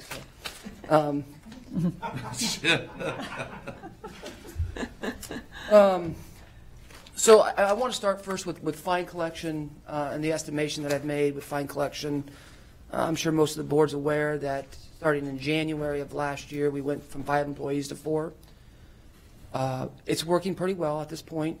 The program's still paying for itself. I had compared the figures, that being the 28% to the county as well as the 5% to the county attorney. I compared FY19 to FY18 the first 6 months, actually the first 5 months when I submitted this, and we're down about 15%. That could be explained by the learning curve that was the new employee that started in January. Certainly, I think there's optimism there. As we've discussed, I think when the county was able to get this debt back in FY17, the optimism came from the fact that we got the debt sooner. So we're still, I think, in process learning that, which kind of was a big shift from how we'd done it before when we got the debt much later. So I did estimate approximately about $600,000. That's again between the 28 to the county. What is the salaries then out of that? Is that? I based that off for the 4 between salaries and benefits is about 315. 315. So I can't promise that I'll never come back before the board to say I need a 5th person, but I think I need a bigger sample size to give to you to prove that I need a 5th before I do that, because we're still early on. Having from January 1 year sample size is not enough, I think, to justify looking for a 5th. But I do have a number of employees, speaking of performance, who I think Lisa is one of the perennial fine collectors in the state. She speaks and presents to other counties and other offices about fine collection. And I think it's important to emphasize that with fine collection, it's not about the money as much as it is about, we have the driver reinstatement program. We have this major emphasis, particularly when we got this back, a major emphasis to provide a service to these individuals that come in. And that's been a major emphasis of ours. I don't anticipate too many expenditures out of there. As Susan indicated, there's a $40,000 capital expense that I failed to include. I put the notes in, but failed to input the data. That's for what has been a painstakingly slow process of trying to streamline our discovery process. Initially, this was an endeavor I took with IT as well as ACES. We're unable to find a program or software that helped assist with that. Through an unsolicited email, I found, I think, probably the only provider in the country that is geared towards the practice of law as well as the discovery. And from that, then we did a trial period with the Black Hawk County Sheriff's Office, the Waterloo Police Department, the Public Defender's Office. The software of the program is flawless. The software of the program is very expensive. Last year, I got approval for a part-time position. I wasn't going to fill that position until we found the proper software. There's a couple things at play here. I had hoped to offset some of those costs of the software through the Public Defender's Office in Des Moines. I think they're still holding out hope for a bill this year that would say that they're not required to pay anything. That bill died last year. I think they're optimistic it's going to go through again. So they're not really inclined to help offset the cost that we have for this. So the $40,000 that I've indicated, or that will be indicated, is for the implementation fee as well as the first year of service. The concern lies with the years thereafter, because it's not something that you can just turn off at that point. Have a service agreement with it then every year? Yeah, no, it would be a different service contract every year, and would be able to, but shutting it off would be near impossible. Because once you get it going. Once you get it going, I don't know how we turn back and go back to the old ways of doing things if the money's not there to pay for it. That's my major concern. Product's great, but it's expensive and you pay for it. So I'm still working with Kim. I'm still working with Wendy from the Waterloo Police Department and Rich from the Black Hawk County Sheriff's Office to streamline this process. I hope to have it in place by FY20. It's gone much slower than I had hoped, but if in place, in fact, I think Kim had run into some guy at a retreat, and he had mentioned how Black Hawk County is interested in this product. We'd be the first one in the state to have this product. Other counties utilize some cloud-based storage that mixed reviews. It's by no means seamless, but it's our hope to kind of advance with regard to as videos have evolved. They've increased in volume substantially, and this would just be a mechanism to ensure that not only are we provided with the proper videos, but that the defendant is as well. Isn't there a little bit of concern there of being the first one? We wouldn't be the first one. Oh, you're not the first No, one. this would be provided directly to us by the law enforcement agency. Okay. Yep. So that was one of the things we worked out in the 2-week trial period that we had. So, and by all accounts, both from the Waterloo Police Department and from the Sheriff's Office, I think they would lose some revenue because currently they charge for their videos, but both are in support of this. Some of the smaller agencies, I don't know how we'll utilize that, but particularly with the bigger agencies. In terms of, again, the other expenditure that I've budgeted for the fine collection money is our annual $25,000 donation to the Child Protection Center. I don't anticipate any other capital expenditures. We had a major overhaul last year of the Oberman courtroom up on 4th floor. That's been done. Most of our courtrooms are up to date currently in terms of technology, which is at least my office's #1 priority when it comes to courtrooms. Haven't received any assistance from the state in that regard. That's been totally on our doing.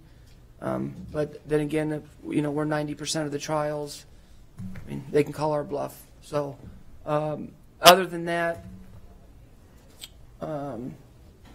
I think everything else is pretty much maintained the same. The one, I think I did make a change to interpreter costs. That is something that has presented itself here, particularly when we're trying to assist victims and meeting with victims, and they don't have family members that can assist them.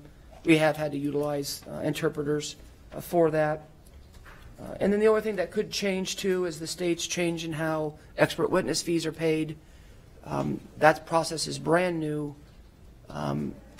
The state court administration is only going to pay us X amount, then we have to send it to the state appeal board.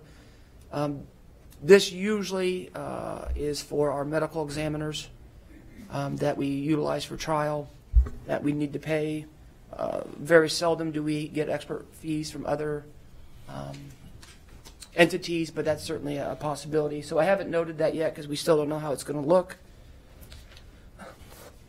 Other than that, that's pretty much all I have. I don't think there's any substantial change, but I'm happy to answer any questions. Does anybody got any questions for Brian?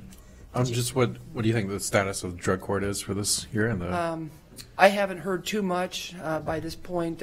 Usually we have a pretty good idea. I think last year I didn't have it budgeted. It looked like it was going to die. Pathways had come to me and changed what their asking amount was, so we were able to do it. I just have to emphasize over and over again, it's a state court with a state judge and a state probation officer on a state sentence. Mm-hmm. We are still fully dedicated to the program, and will continue to donate our time, both within drug court as well as assisting in particular sentences. But in terms of actual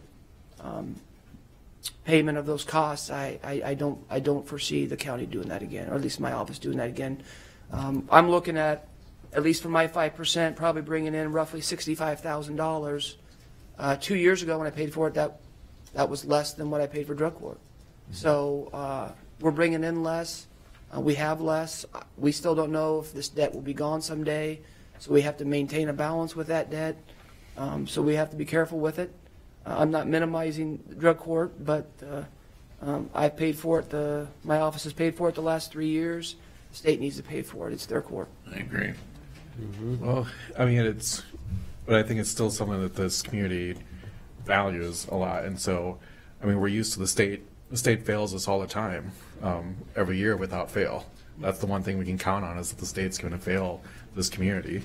And so I'd like to see us, be prepared to maintain some of these things. I mean, we pay for stuff the state should be paying for all the time. And so if it gets to the point that becomes an issue, I think we need to have a full conversation about how we do keep that going. But No, no dispute that the county can pay for it, but the question is whether the county attorney pays for it again. And that's a concern that I have. Certainly, well invested in the program. We have other programs in place now too, but in terms of us actually funding the program, I think. It's been a very successful and program and everything, but on the other side, Chris, we can't continue to cover the state's programs. We had a presentation earlier, I believe it's from Riverview or something, their state funding was cut, and that's why they're here. And like I said, we can't pick up all their programs. I think if memory serves me, Johnson County lost their drug court. Yeah. There's been other counties that have lost theirs. And it's going to be ultimately up to the Department of Corrections, regardless. I mean, it's their say, it's the judicial district's say, and whether or not we have it, regardless. We just continue to fund it, and if they want it, I think they'll pay for it. But that's up to them. Okay, is there anybody else got any questions for Brian? Okay, thank you. Thank you. Does anybody need to take a short break? Yes. Okay, let's take 5 minutes. Susan, maybe we do, is it community services? Theirs is usually straightforward. Yeah, isn't it? we're going to do Colleen's. So we'll do them next. Cleaning. That's what I said. Hopefully it's the duster. Yeah, what were you They doing? didn't do it. I said he's molting. Well, they must have had trouble there. They're, Here you drop some more, Dan. I said they must have been dusting a little Must too have- hard. Well, they were cleaning. they must have had a fight in here with them. They were cleaning, I They bet. had a fight in here last night with It them. is, but I don't think it's the kind of cleaning it needed. I don't think a feather duster is what was looked at. Yeah. Just read that guy that was shooting outside of Florence. Might have been in here.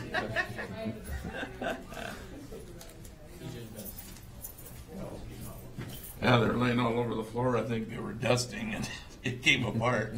I thought it maybe was Rand's filming efforts. He's been in here with feathers on. No, that could be too. Haven't started yet. Oh, I know. Ideas. Yeah, that's right. Yeah, they might be floating around. Evil twins. Oh, man. I know. The old legs don't work anymore with that long. Yeah.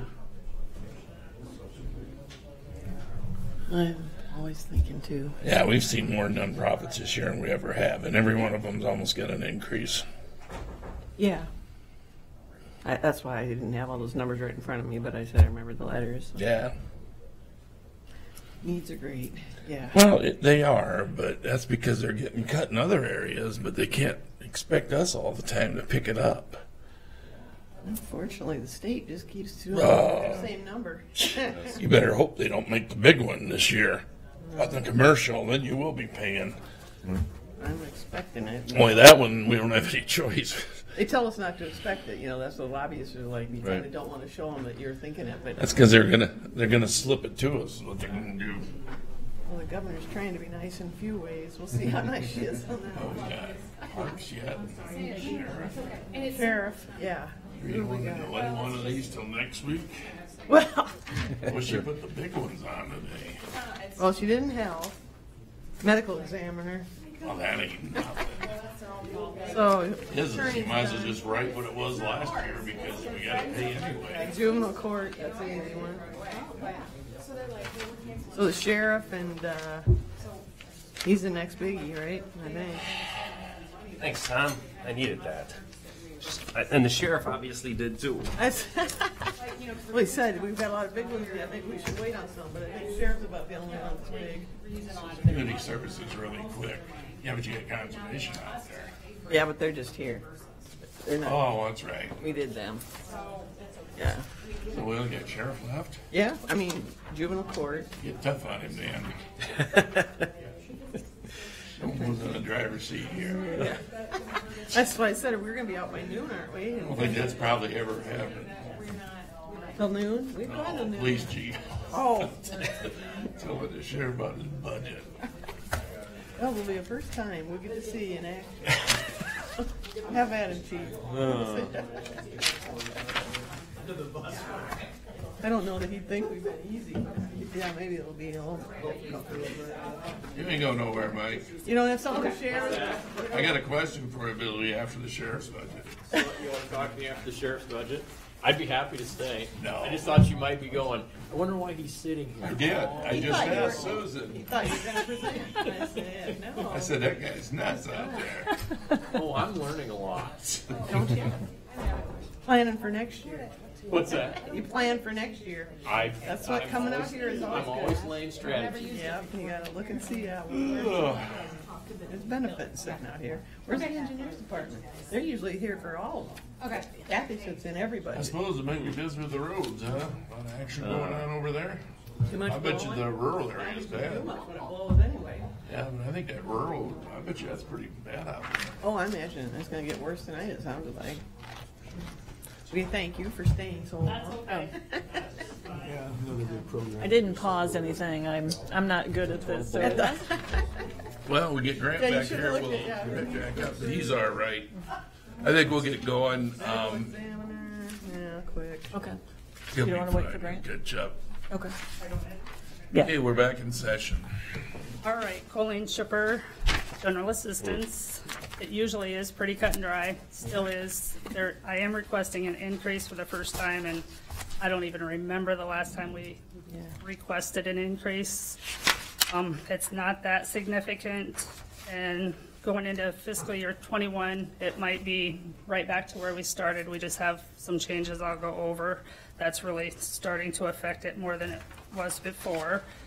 As far as the revenues, legal aid touched on that. Most of our revenues come from the IAR agreement. It's when someone's found eligible for Social Security. We are reimbursed everything that we've assisted them with. It's not huge, but I think within the last couple of years, it's been around 8,000. And then that does really help our budget when somebody's found eligible because we're not having to assist them anymore. So that's a really good agreement that we do have in place. Most of the increase is for services. The only thing under administrative that we would request an increase is 3% for the agencies, Eastside Ministerial, Jesse Cosby, and Operation Threshold. What they do for the county is huge. They probably have 10 employees that spend a lot of time just distributing county funds for the rent and shelter assistance. And there's probably 6 of them employees that pretty much do that full time. And what we would be paying them next year total is around $79,000, and that's split between 6 and 10 employees. So that's a pretty good deal, I would think. And We've then- raised that every year, haven't we? We 3%? have, yep. And what I try to base that on is what the percentage increase is for county employees. Sure. So this year it would be an increase of like 2,500 total for the 3 of them. Eastside Ministerial and Jesse Cosby get the majority of that because they do most of the intakes. This year, July through the present, they've probably done around 1,500 or 1,600 intakes for rent and shelter or rent and utilities, and that's not including all the phone calls and all the traffic. It's just constant. It used to be internal, so I know all about that traffic. And then the only other increase in that would be mine of the 2.5%. I'm the only one paid under the general assistance program. I'm assuming it's 2.5. I guess I don't know that for sure. And then I just put 3,000 in there for possible office furniture. We're getting ready to move. Hopefully my current office furniture will be fine, so I might not even have to do that. And then it just gets into the services. The biggest change, just asking for the increase of 48,400 for services. The majority of that will be going under shelter. We're approximately 15% over in shelter right now, and the biggest part with that is mental health funds used to provide a lot of shelter assistance. Years ago, it was all under general assistance, and then a lot of it got swapped over to mental health, and within the last year, they've pretty much not doing much shelter assistance, so it's all coming back on general assistance. The agencies have handled that influx so well. I mean, just in the last few months, they've done an extra 250 intakes because of that, and there's been no complaints. And in the long run, I think it's a better thing. Mental health was assisting people month after month after month, where we have really good policies in place. We just assist 3 times in a fiscal year. The clients themselves have dealt with that really well. Haven't heard a lot of complaints or had any problems with that. So, and then just funerals, I'm requesting an extra 5,000 just because we've went over a little bit in that line item. I just think that's a very good service for you guys to provide. It's, I don't know, out of anything we assist with, that's just really important, I think. I think we usually do an average of 70 to 75 a year at $1,000 a piece. Other than that, that's really the only increases, mainly for the shelter and the burials. And then as far as substance abuse services, that's just steadily been decreasing because of the Affordable Care Act. I'm hardly having to assist with any hospital charges, so that's why we haven't had to increase our budget, because that's just kind of absorbed for the shelter in the past. And the only reason we're having to increase it is just because of the mental health dollars, not assisting with rent. So, and other than that, I just want to thank you guys for always being supportive of this program, because it's very important. So it helps a lot of people. Susan, did you have anything you want to add, or? No. It's board? I just have one question. Do you feel like, do we reach a point in the year where we have to start turning folks away that would be eligible? You know, I've worked in the general assistance program 29 years, and I think maybe, Craig might know, I think there was 1 year where we had to tell people no for the last few months of the fiscal year. That was horrible. We haven't ever had to do that since, so I'm not sure what all happened. That was a long time ago, but Okay. we've had a surplus of about 100,000 the last several years. So I never thought we'd have to ask for an increase, and we might not. I mean, maybe in the future it can go back down. I'm just trying to predict for the mental health clients that we're picking up. Yep. And that's all. Okay, well, thank you very much. Thank you. Okay, who do you got now? The sheriff. Medical, I was gonna say, medical exam. We don't have HR today, do we? No, No. we don't. We've done that. We've done HR. Morning. Morning. Let me start off by telling you I'm feeling a little bit off today, so if I say something really cockamamie, call time out. I'm able to concentrate, but I have to kind of focus to do it, so if you hear something come out of my mouth that doesn't sound right, make me focus. That's just today, we can do that. Yeah, normally I'm okay, but today I'm a little off. They changed my meds just a little bit, and I'm kind of flaky. Well, you can go home right now. We'll take care of the rest. You got this, Tom. Actually, I'm reasonably pleased. Last year was a really good budget, and we gave you about 900,000 back. So that's a testament that if we don't need it, we give it back to you. This year's budget's not much different in that this detention officer plan is working. So what about our contracts, Tony? Do we know on that? You know, contracts Health? continue to be what they are. Health, we're going to have to negotiate again. I let NAFCare know. I think I talked about this with you last year. Once we get any contract over $1 million, that standard 3% or CPI, whichever is least, 3% of $1 million gets a lot of money. So when we renegotiated, or actually when we put out for bid the food service contract, we saved $400,000 the first year. So when I told my division commander that we're probably going to RFP the medical contract, I saw the color just drain from his face. But I think we love that relationship, that business relationship we have with NAFCare. But I don't think we're smart if we don't. Well, we only got one other vendor the last time that we bid on it. We got two. Two? So there was a total of three, and I'm familiar with, that market has changed a little bit. There's probably a total of 5 that would be fighting. I paid attention when Polk County, they're a little over 1,000 beds, 1,100 beds, I think, is the Polk County Jail. And our company bid on that one and lost. So I paid a little attention when they put theirs out for bid. And I would think we would get 3 to 5 bid on ours. The problem is, again, when you're so deeply embedded with a company, to undo medical records and to undo some of those services. That's a massive process too. Oh, man. On RFPs for that healthcare. I think it was a 3-inch binder for the RFP. It's a frustrating thing. So the contract we currently have runs through? I think we've got one more year on that One more contract. year. So, but I think we're stupid if we don't. Well, you can always fall back and said, we did. Even if we don't, even if we extend, if we have a sit down with them, we say, okay, let's be creative. What can we do? How can NAFCare be a good business partner with us, and how can we get this thing back under $1 million? Where can we reapproach this thing? I do my best thinking in the shower in the morning, if that's too much information for you. But I mean, I've seriously, had those contemplations where I say, how do I approach this with these? And I think it's been, not last year, but I think 2 years in a row, the 2 previous budget years, they stayed at 0 for me. Because every year they come up and we go to lunch and we have those kind of heart-to-heart conversations, and they've tried to be good partners with us. What is that contract right now, dollar amount? I don't know. I thought we dropped it a little bit last time. We did, and that's why it's actually a larger increase this year. But I did look, and we actually might not have enough in the budget this year. It looked like it was about $105,000 a month, so that's $1,260,000. That's one that. So normally food service, when we get up in population, food service costs actually drop a little bit.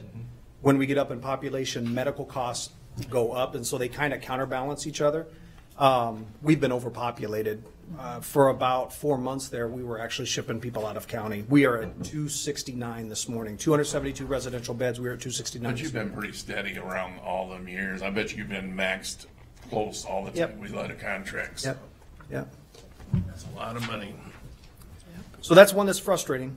Food service is actually down. We still look pretty good in food service, but medical is substantial. And I keep getting more and more where they'll put me on notice saying, hey, this inmate has a complex medical need, where when they put me on notice, they say this one's outside of the scope of the contract. So anything above and beyond basic medical care, we're responsible for. I've been getting more and more of those lately because we're getting sickle cell, for example. It's getting tough out there now.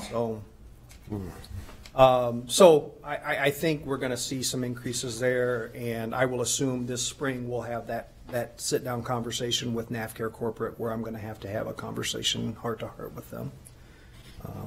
And you're probably right. We're probably going to need to increase that contract, just the projection, just a little bit on that. Where else do you want to look on expenses? Yeah. You got the maintenance that you have 200% went up. Maintenance Janitor on- maintenance supplies and service. So, okay. Yeah, let's talk about that. Yeah. So, when Susan and I talked, one of the things that the state auditor took a look at is, why is the sheriff sitting on so much damn money in revenue in this commissary account? Well, it's because when the sheriff was dumb enough to take over the commissary account from a vendor, when the vendor said, Tony, you don't want the headache associated with that, and I came to you and said, can I have 2 part-time people? And the headache ended up being how to count all that extra revenue that we started bringing in when we started offering inmates lower cost commissary, better profits for us, less expensive candy bars for the inmates, and better options for them. It worked out to a win-win all the way around, and now we're sitting on 500,000 plus. I don't know what the count is at today, but we're over $500,000. That's still paying the 2 salaries? Absolutely. We're making, I mean, I track it. We're at we're making over $70,000 a year net profit on that. That's after we spend money on shoes and uniforms and laundry soap. And They are questioning that balance? they're starting to question, why is the sheriff banking all this extra money? Well, the only caveat with things like inmate commissary is it can only be spent on things that directly benefit the inmate. So we bought all that sewer pipe, right?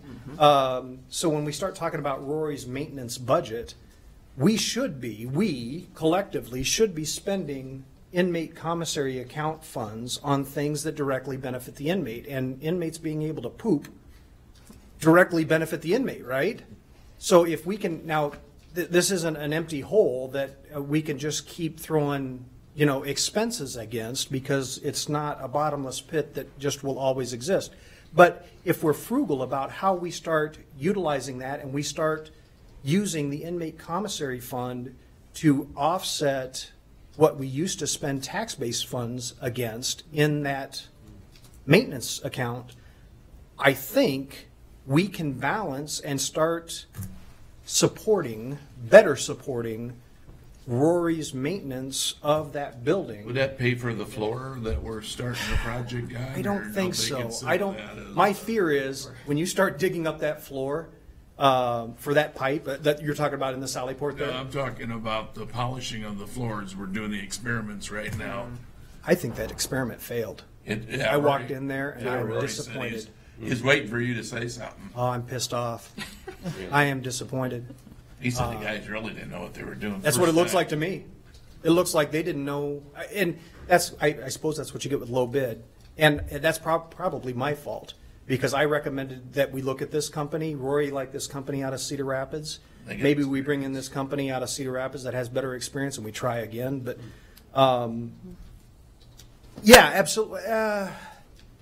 Yeah, I think so. I think doing the jail floors out of commissary, A stretch. maybe is better done out of room and board than out of commissary. But doing sewer pipe repair, doing those kinds of things, doing painting of the walls, doing stuff that. Did Rory talk to you? I thought he had some things, maybe it was kitchen type stuff he was looking at for next year. And I Right. said for him to talk to you about. I think that makes paying sense. for it out But of the again, commissary. I think we've got to be a little cautious, because it's not, you know, 500,000 Right. goes quick. When we, I had originally talked about, I want to take a hard look at jail diversion. We've got one gal taking that top 1%, finger painting with their feces, and Sarah does a great job. There's a whole nother group of people that we've talked about. If we could add one more person, maybe a bachelor's prepared person that we could pay for out of inmate commissary, because certainly diverting them out of the criminal justice system, that is to the direct benefit of the inmate. But when you figure a full-time equivalency of $100,000 salary and benefit, I don't think the commissary is robust enough to be able to support that plus offset maintenance at this point. But that's certainly something that's entertaining down the road to take a look at trying to do. I don't know that we can do both right now. So you're not thinking of doing that this year for Well, 2020? I was all fired up about it when I started talking to Ken Koltoff, and I just don't know that I'm quite there yet. But all of these things, when, who's the new state auditor? Rob Sand. Rob Sand. I was going to say Mary, but when Rob starts questioning why is the sheriff sitting on this big old goose egg of, nest egg of 500,000, $500,000, 750,000, whatever it's going to be at the end of this year, that's why we're going to start building up an ability to start Put together a plan and Yeah. show him the plan and Exactly. say, this is what our future. Well, I assume you all decided to keep George Cummings on, right? Because he's over here now. I see him every once in a while. We haven't. He's here. We haven't had that discussion yet. When Rory does his I've got budget so many projects right now that I'm waiting on Rory to get his staff to fix.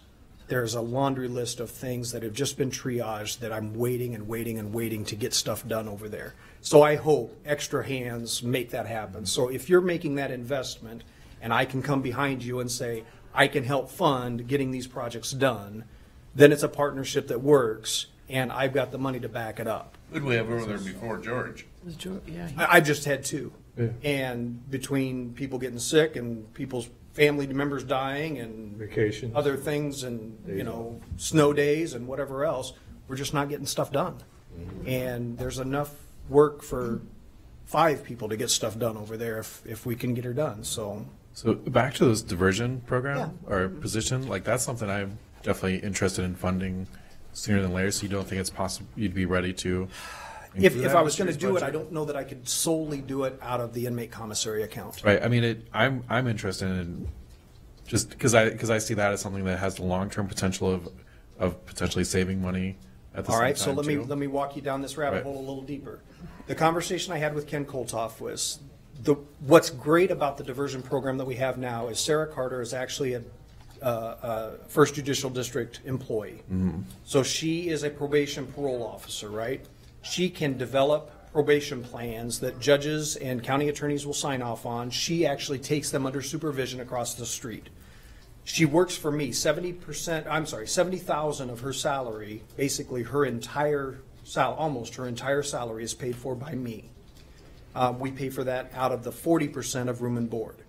What I would like to do is take all of that diversion program and take it completely out of that 40% of room and board and move it to, and call it a diversion program, and take 200,000, let's say.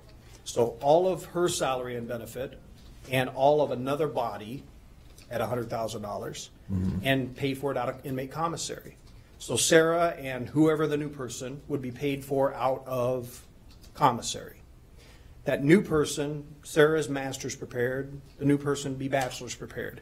Sarah takes the worst of the worst. The bachelor's prepared person works in the jail. They provide programming in the jail for people that aren't able to get out.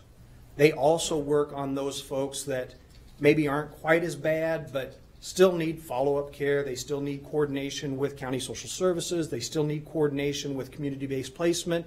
They need coordination with the Crisis Stabilization Center, what we're now calling the Access Center, with Chris Hoffman's folks over at Detox and follow-up care with dual diagnosis types of situations. And she would help coordinate under the supervision of Sarah as a master's prepared person and with the years of experience she has. And that would be a very robust programming system that would work with our in-house folks with NAFCare, because I have a full-time mental health person in-house. And so there would be some programmatic things happening in the jail as well as follow-on care. And they would probably also be a Department of Corrections person that I would contract with and pay that full-time salary. So that program then provides a whole lot of option, a whole lot of diversion capability. Now, it's still post-arrest diversion. We're still working a whole lot of pre-arrest types of things. That's why I sat on that complex needs task force. That's why we're working the Access Center. That's why we're working crisis stabilization. That's why we're working the Detox Center. That's why we're trying to build all that additional infrastructure. But from a post-arrest diversion side, we are only diverting, if 60% of my inmates are mental health diagnosed, we're only diverting 10% of that 60%, maybe even less than that. So there's a whole lot of people still stuck in the criminal justice system that we're not able to help because we just don't have capacity. We don't have the capability because Sarah can only follow so many people. So creating a second Sarah moves a whole lot more people along that criminal justice system and helps move them through the court system and slowly processes them and keeps them out. Everybody that Sarah follows doesn't reoffend or doesn't reoffend for a lot longer period of time. So the recidivism rate drops dramatically. So there's a lot of efficacy in that plan. The funding on that plan is disconcerting. Well, why don't you just maybe possibly keep the board up to date if you plan on doing something different, or? Yeah, I think the plan is solid. It's just the stability. What I don't want to do is say, hey, I've got a great idea. I just don't know long term. I think commissary is the place to do this. I just need to look you in the eye and say, I've got good 5 to 10 years worth of assurance that that commissary fund is solvent. I haven't run commissary long enough to have both feet firmly planted and look you in the eye and know that I've got that. So I mean, what if a portion of it didn't have to come from commissary, because I think this is a type of investment that the people of this county support, and this kind of aligns with their values. I would love to do something like that without asking the taxpayers to do it. I mean, I feel like that's my challenge, right? I think that's as the elected official, I think that's one of the things that I've been cautioned to try and do, is how can we have this kind of benefit? How can we have this kind of impact without trying to be the Oliver Twist that comes in and says, please, can I have some more? And maybe there is. Maybe another thing I want to bring to your attention, because it was brought to my attention this morning, is when we talk about on the revenue side, we have been very successful over the last several years on the room and board side, right? 2012 was our high water mark. We had a little over $400,000, about $412,000 that we brought in room and board. That's where we hold people accountable. Hey, you got to pay us $20 a day, or I'm sorry, $70 a day for the time that you were sentenced to serve time in the Blackhawk County Jail. That has slowly dropped. And I kind of attributed that to, there was a new sheriff in town in 2009. In 2010, I finally caught on to how that all worked, and I started holding people accountable, and we started acting like a creditor, calling, saying, you signed a confession of judgment telling us you were going to pay $20 a month, and you're not doing that. So start paying your bill. And so that saber rattling started ratcheting up what we collected. In fact, you can kind of see, I only have one of these, but I'll pass that around. You can kind of see how that's trended. Well, obviously over time, as my saber rattling and my teeth, my bark didn't have any bite, it started to trail off, and that's what I assumed it was. This morning they came in and they told me that judges aren't holding them accountable to that either. They're doing more community service and things in lieu of that requirement. So we're going to reach out to the chief judge and say, a lot of that money goes to courthouse security. It pays for that contract, it pays for the scanner and the magnetometer, it pays for the cameras, it pays for the new alarm system, it pays for your security in this courthouse. That's the 60%, right? To light a fire. So we're going to try and get them to start paying attention to there's real impact to when you try and be nice and give them community service or write it off, that maybe we want to try and boost that. And that's always the last to be collected, because there's other child support and restitution and other things where that doesn't get collected. But there's real impact with that, and that's the account that we split 60-40, and I don't have an up-to-date. This is from, I think, last quarter, but down here is that 60-40 split. So you guys have got about $350,000 that we kind of jointly agree on where that money goes, and I've got about $225,000, and I use predominantly, that's where Sarah Carter gets paid out of, and then I use to develop the range and things like that on non-tax-based funds. So, but that's something I wanted to bring to your attention too, that it makes me a little nervous that that pot starts to dwindle pretty dramatically too. So those are the two big accounts, inmate commissary and that account, that gives me some discretionary funds to do some things with, that we can maybe offset some tax-based askings and do some creative things, whether it's diversion programming, jail diversion, or what have you, and not have to go to the red tax. Flag a target area and what you want to maintain to keep it healthy and solvent. We're trying to be creative. So, okay, Susan, what else we got up there? Well, I just wanted to talk a minute about, I highlighted two lines on the detail under the sheriff. So we currently, and this sort of came up when we were meeting with emergency management discussing the funding options there. So we have always put our allocation to the dispatch center in the general fund. And so it kind of came to light that we pay that based on the usage in the rural area, but we charge it to the general fund, and so it is taxed to everybody. The cities also get their portion, and they're taxing, and so city residents are, getting doubled up on that portion. So I just wanted to bring that up. What we've got in here, and it might change, is about $250,000 in the sheriff's budget for the allocation to CCC.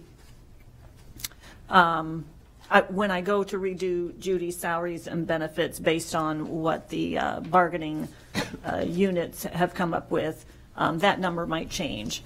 So you want to move that to where the rural fund? So we can make it more. So in the rural fund right now, all we have charged in there is the patrol salaries and benefits. But one of the things that I brought up, just, not that we shouldn't have the rural or the patrol salaries and benefits, but sometimes their increase in salaries and benefits is higher than, other increases. And so this year, with the changes in the contract that are being proposed and and it just kind of depends on the employees that are in that fund, we're looking at almost a 10% increase in that salary and benefit group.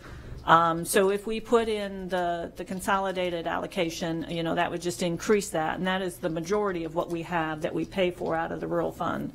And we can talk some more. I had Dana kind of pull up in the 10 top counties, and I need to take a look at it and put it together, but what each county pays for out of the rural fund. There are like 3 or 4 other counties that put it, what it appears, patrol salaries and benefits, not to the extent that we do. So I don't know whether they have fewer people or just they only apportion part of it into the rural fund.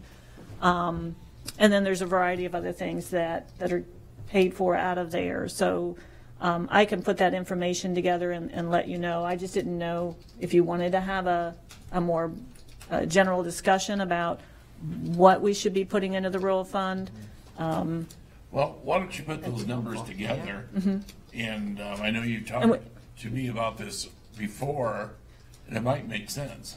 Right. And next week, that was one of the things, when we get it all, when we finish the departments, I'll have it all put together so we can see where we're at currently with the rural fund. And you said also looking at what others are doing or how they're doing. Put some options, yeah. I'll get that information put together. But the other offsetting thing is the sheriff contracts with Raymond. We get a little income from that. We budgeted for it. We put it in the rural fund in the budget for FY19, but I actually think due to miscommunication with the sheriff's office, I think we're actually depositing it into the general fund. Mm-hmm. So I'll talk to Lori about that, but that is the other thing. If we're contracting with them, it's a small amount, but we doesn't end up being much. Help it a little bit. But so is there, are we putting all the patrol cost into the rural fund right now? All the salaries and benefits, Right. not the Okay. operating Right. Expenses. Because because I do think probably the consolidated communications should probably all be in there because they are being double taxed if you live in the cities. But there is, I guess, some argument. So I live in the city, but I still drive on the county roads, and I might need service at some point or something. So people in the urban areas are still utilizing potentially. So maybe coming up with like whatever kind of percentage we tie to it. Right. Because we certainly, we certainly drive out on the rural roads, even if you don't live out there. Mm-hmm. Well, it's the same way with bridges. You put a $4 million bridge. I don't drive across that. But it's a benefit. But it's just like school too. You don't have any kids, and I'm paying the school. I drive across it. That's the most beautiful corner of the county. So I like to drive out. Yeah, Susan, that'll work.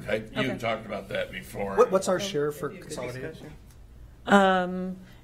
What we have in there right now is 250, but I think it's going to be, right now in Judy's budget, it's like 235. Because one of our concerns is obviously we don't want to ramp up that cost substantially to the farmers. You're going to sit right beside me out there at Farm Bureau, and I don't want that showing in my budget and then have to look them in the eye and say, here's why. Don't catch it. Just because the way we did it. That's the way we always did it. That referendum's up too, coming in 20, Referendum. for that local option sales tax. Yes, and that'll be another thing I'll look at is what other counties are doing with that, and we are offsetting the rural fund for half of that local option sales tax. Chair, do you want to talk about the CGIS budget at all? It did go up a little We bit. can. The biggest increases, and I know we've talked about CGIS several times, and Tom, you and I have locked horns about it. The nice thing is Dan knows probably better than anybody. In all of my line items, I don't have any kind of IT budget. So we run all of our IT through CGIS. So all of because we're the head end and the hub of all of the wide area network for all of the criminal justice information systems, I run every cost. So every monitor, every computer, every hard drive, everything that we do for anything that's computer related runs through CGIS. So that entire budget is about $118,000. The only increases that you see are network and network support type stuff. So that is noted, I think. You can see this. Yeah. In red are those increases.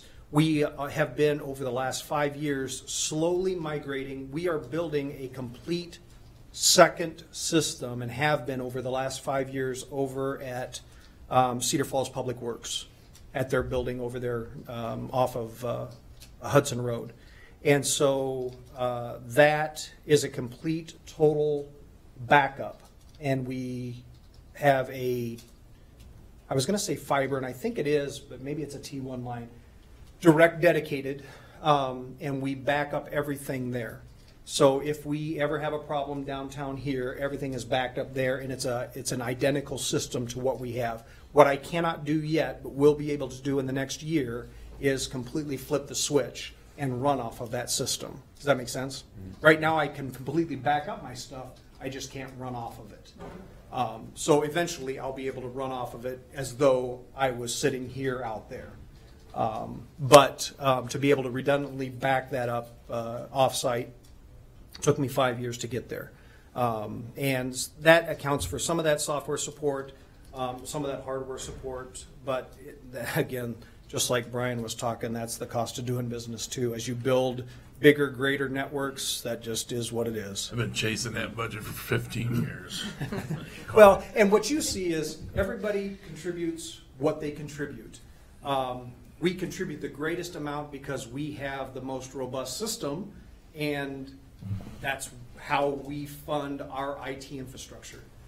Because nothing else, nowhere else in the budget do we pay for a computer anywhere else, any other way. And it all just sits here. So that's how CGIS, and I again, very ignorantly, that's the way we've always done it, and that's the way we continue to do it. That's why I've been asking So that is what it is, and that's our CGIS budget. So it makes it simple.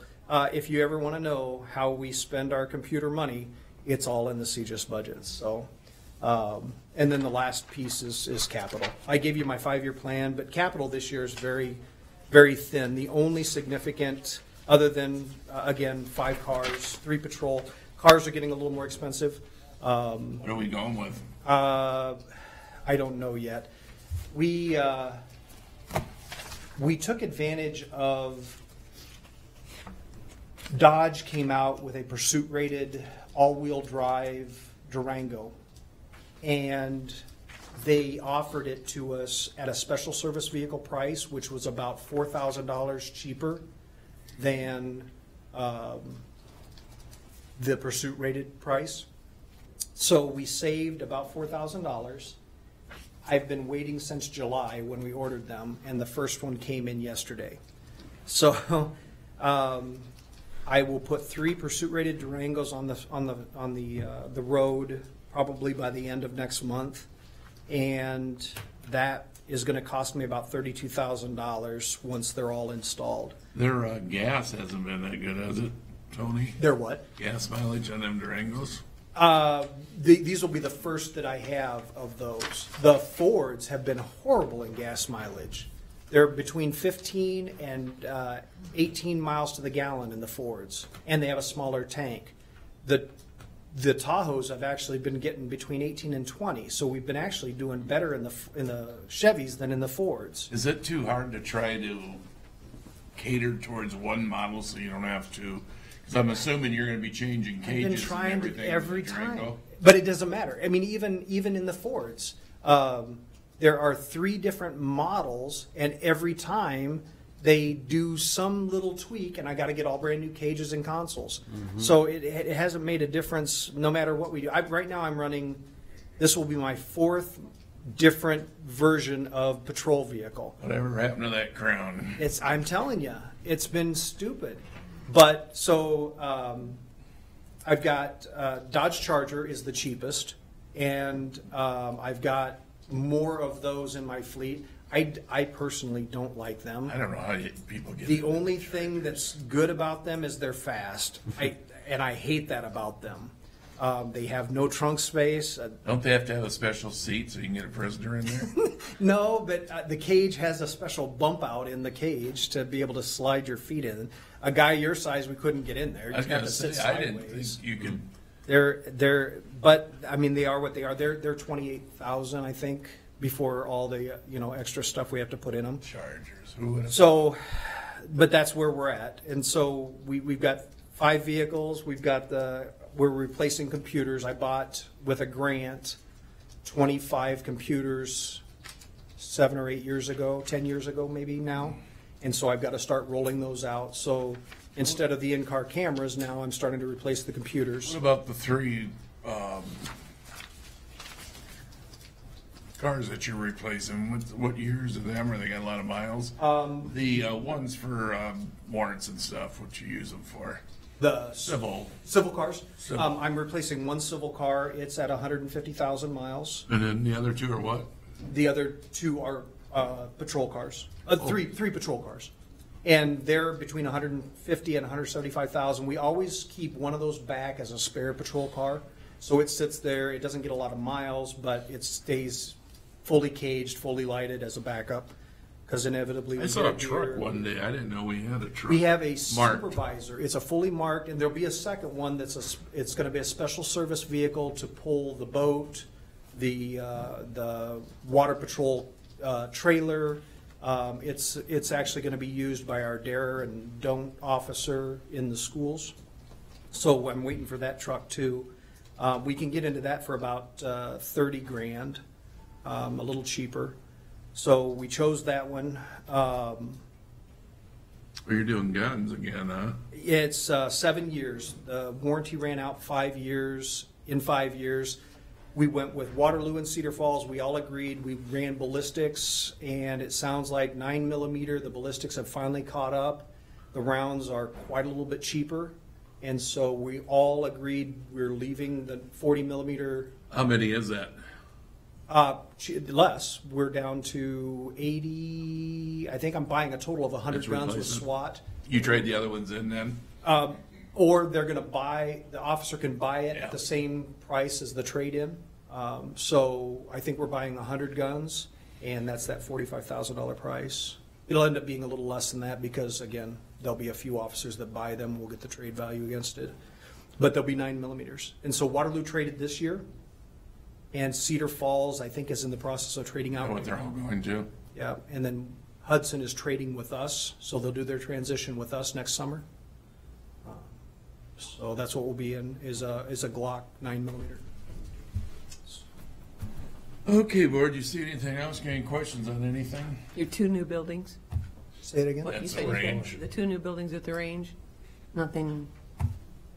Says 2, but it's got one price. Yeah, they're not really they're buildings, but they're. So I am slowly building a urban training facility at the very top level. There are 2 buildings up there now. They're sheds more than buildings. They're plywood. You can't shoot in them other than like airsoft and simunition. They've got steel roofs and movable walls inside, so you can lay the inside out however you want. And it'll be an urban landscape, so it'll be a little streetscape laid out in city blocks. There'll eventually be a convenience store, a grocery store, a school, whatever, and it'll be laid out so that you can actually respond in an urban environment. Will you name it? I don't know. Thompson. Mayberry? I don't know. I don't know. But yeah, so there are already 2 buildings up there, and they are movable. We probably won't, but you could hook a skid loader up to them and move the layout of the buildings around. And so that's the intent, is just to be able to create an urban environment, a field environment, an open range or open field environment, a wooded environment. So any environment law enforcement has to respond to, we would be able to have that environment out there. So. I'd like to suggest Tom's Nickel and Dime Store. I was going to say, if I know him, he's going to have paved streets and a swimming pool and other things. Okay, has anybody got anything else? I haven't done it. You have anything else, Sheriff? No, pretty straightforward, pretty simple budget. Susan, next Tuesday, we got budget? Yes, we'll have maintenance, IT, and the health department that had to reschedule. And then Thursday? Thursday, we want to talk about salaries. I'll have the stuff put together. We can look at the rural fund, and we should have everything sort of put together. We can talk about. And then give us a figure then Thursday where we know. Right. Can I touch on one thing with regard to salaries? Yeah. Again, I brought it up during our meeting with our labor negotiations, which I think we've got a really interesting contract. But my non-bargaining sergeants are in the middle there. They're not represented. And if the union gets what they've got, we've got a real strong compression concern for those folks in the middle. HR is working on that. Yeah, and we've talked a little bit about that. Yeah, their step 1 has had compression all along. Yeah. But we needed to do something. But you're not talking that many people either, are you, Deb? 15. 15. But it creates a lot of problems for us to get good people that She's been want to touching promote. on that periodically. So please, yeah, keep your eye on the prize on that so that I can promote good people to become leaders, other than somebody that just maybe thinks being a sergeant is a smoothie cool title. That creates a whole lot of problems leadership-wise for me. So, thank you. Thank you. Hey, Thank you. Thank you. so you good, Susan, on what we're going to do next week? Hey, and I would like to apologize if the county attorney didn't shave for you this morning. I know that looks I can't figure out what he's been sitting around here for all morning. I think you fell He was asleep. afraid I was going to take a run at his budget. I think he's hiding out. You're right. Board, you got anything else before Oh. we adjourn? Actually, Yep. I forgot we were going to do medical examiner and, Oh, that's Such an right. important one. and JCS. Can To we me, do? it is what it is, because Yep.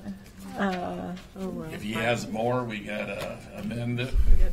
Do autopsies. So what I did is we have we upped the JCS budget the last couple of years because 16 was really high, and then but we were okay 17 and 18. So and right now our 19 budget, I think we'll have plenty of room there. So I did decrease it a little bit, and I did talk to Ruth. We just don't know. It depends on the number of kids that are in the detention. So I decreased that a little, but then I did up the medical examiner. Again, they've had some increases in the last several years, and we haven't. We've had to amend. We haven't had enough to cover. So in FY18, total expenses were $255. Our FY19 budget is only $220. So I did up that a little bit, but not as much as I decreased the JCS. So it. You said you haven't talked to Ruth yet, though? I did talk to Ruth. Talk to her, and She that just. number was good? Yeah, she didn't feel like there was anything that would change. The rates that we're paying aren't going to change. Just Nothing. another one of them that you just don't know. It just depends on the number of kids. Have you been reviewing the medical examiner bills when they come in? The auditor's office does that. I haven't, sometimes I'll take a look at that. You know, it really just depends on the number of autopsies and, Yeah, I know that, different. but, you know. It's hard to. Seems like they kind of went south when Dr. Bickley kind of took it. And I know we can't control, and I guess sometimes if they're not even Blackhawk County, we got to pay if it happens here or something. I can't remember how it works, but if, I don't know. I just know that the bills, I know they've been reviewed then by the auditor. But. Is there anything in particular you want to look for? Well, we've had some flaws that I can't really come to mind right now, Grant, in the past. It was just simply he just didn't know any different. Some of them are look like double charges. It's. I don't. Yeah. I know Rose, and I don't know. I don't know if Billy is doing it or Cheryl, but would keep a pretty good watch on those. You know, would, Grant, no, there would double isn't. check to make sure that the death was. Yeah. Okay. So there's a lot about accounting ones too, and we've always questioned. Not much we do about. Well, we have to ask the medical examiner. No, I agree, but you Nice to talk to you you. ask Dr. Bickley and you can't really get a straight answer most of the time. So. Well, I said he's never come here, and we've asked. Well, he won't come here either. I mean, I think he's making. we bought him a computer when he took it. Yeah, And a doesn't know how printer. to use it. Yeah, we bought him things, yeah. no, they have changed, or they're changing. I'm not sure. I haven't checked on that. The process of what they're doing to go paperless. I know Kim was working with him and the ME assistants, so we did get them set up for all of that, and I haven't checked into it to see how it's working, but Yeah. It's going slowly. I'm sorry? So we got a grant last year to send one of their assistants to training, and we're applying for another one. We haven't heard yet this year to send, I think, their newest assistant to training. So I don't believe they budgeted it. They kind of came up with the training they wanted, didn't, later in the year. They don't budget. right. Yeah, I know. I just think they get it. Okay, then. Just send us the bills. Yeah, that's Yeah. about it. Susan, anything else before Tuesday? No, that's it. Board, anything? Motion to adjourn? Second. We are adjourned.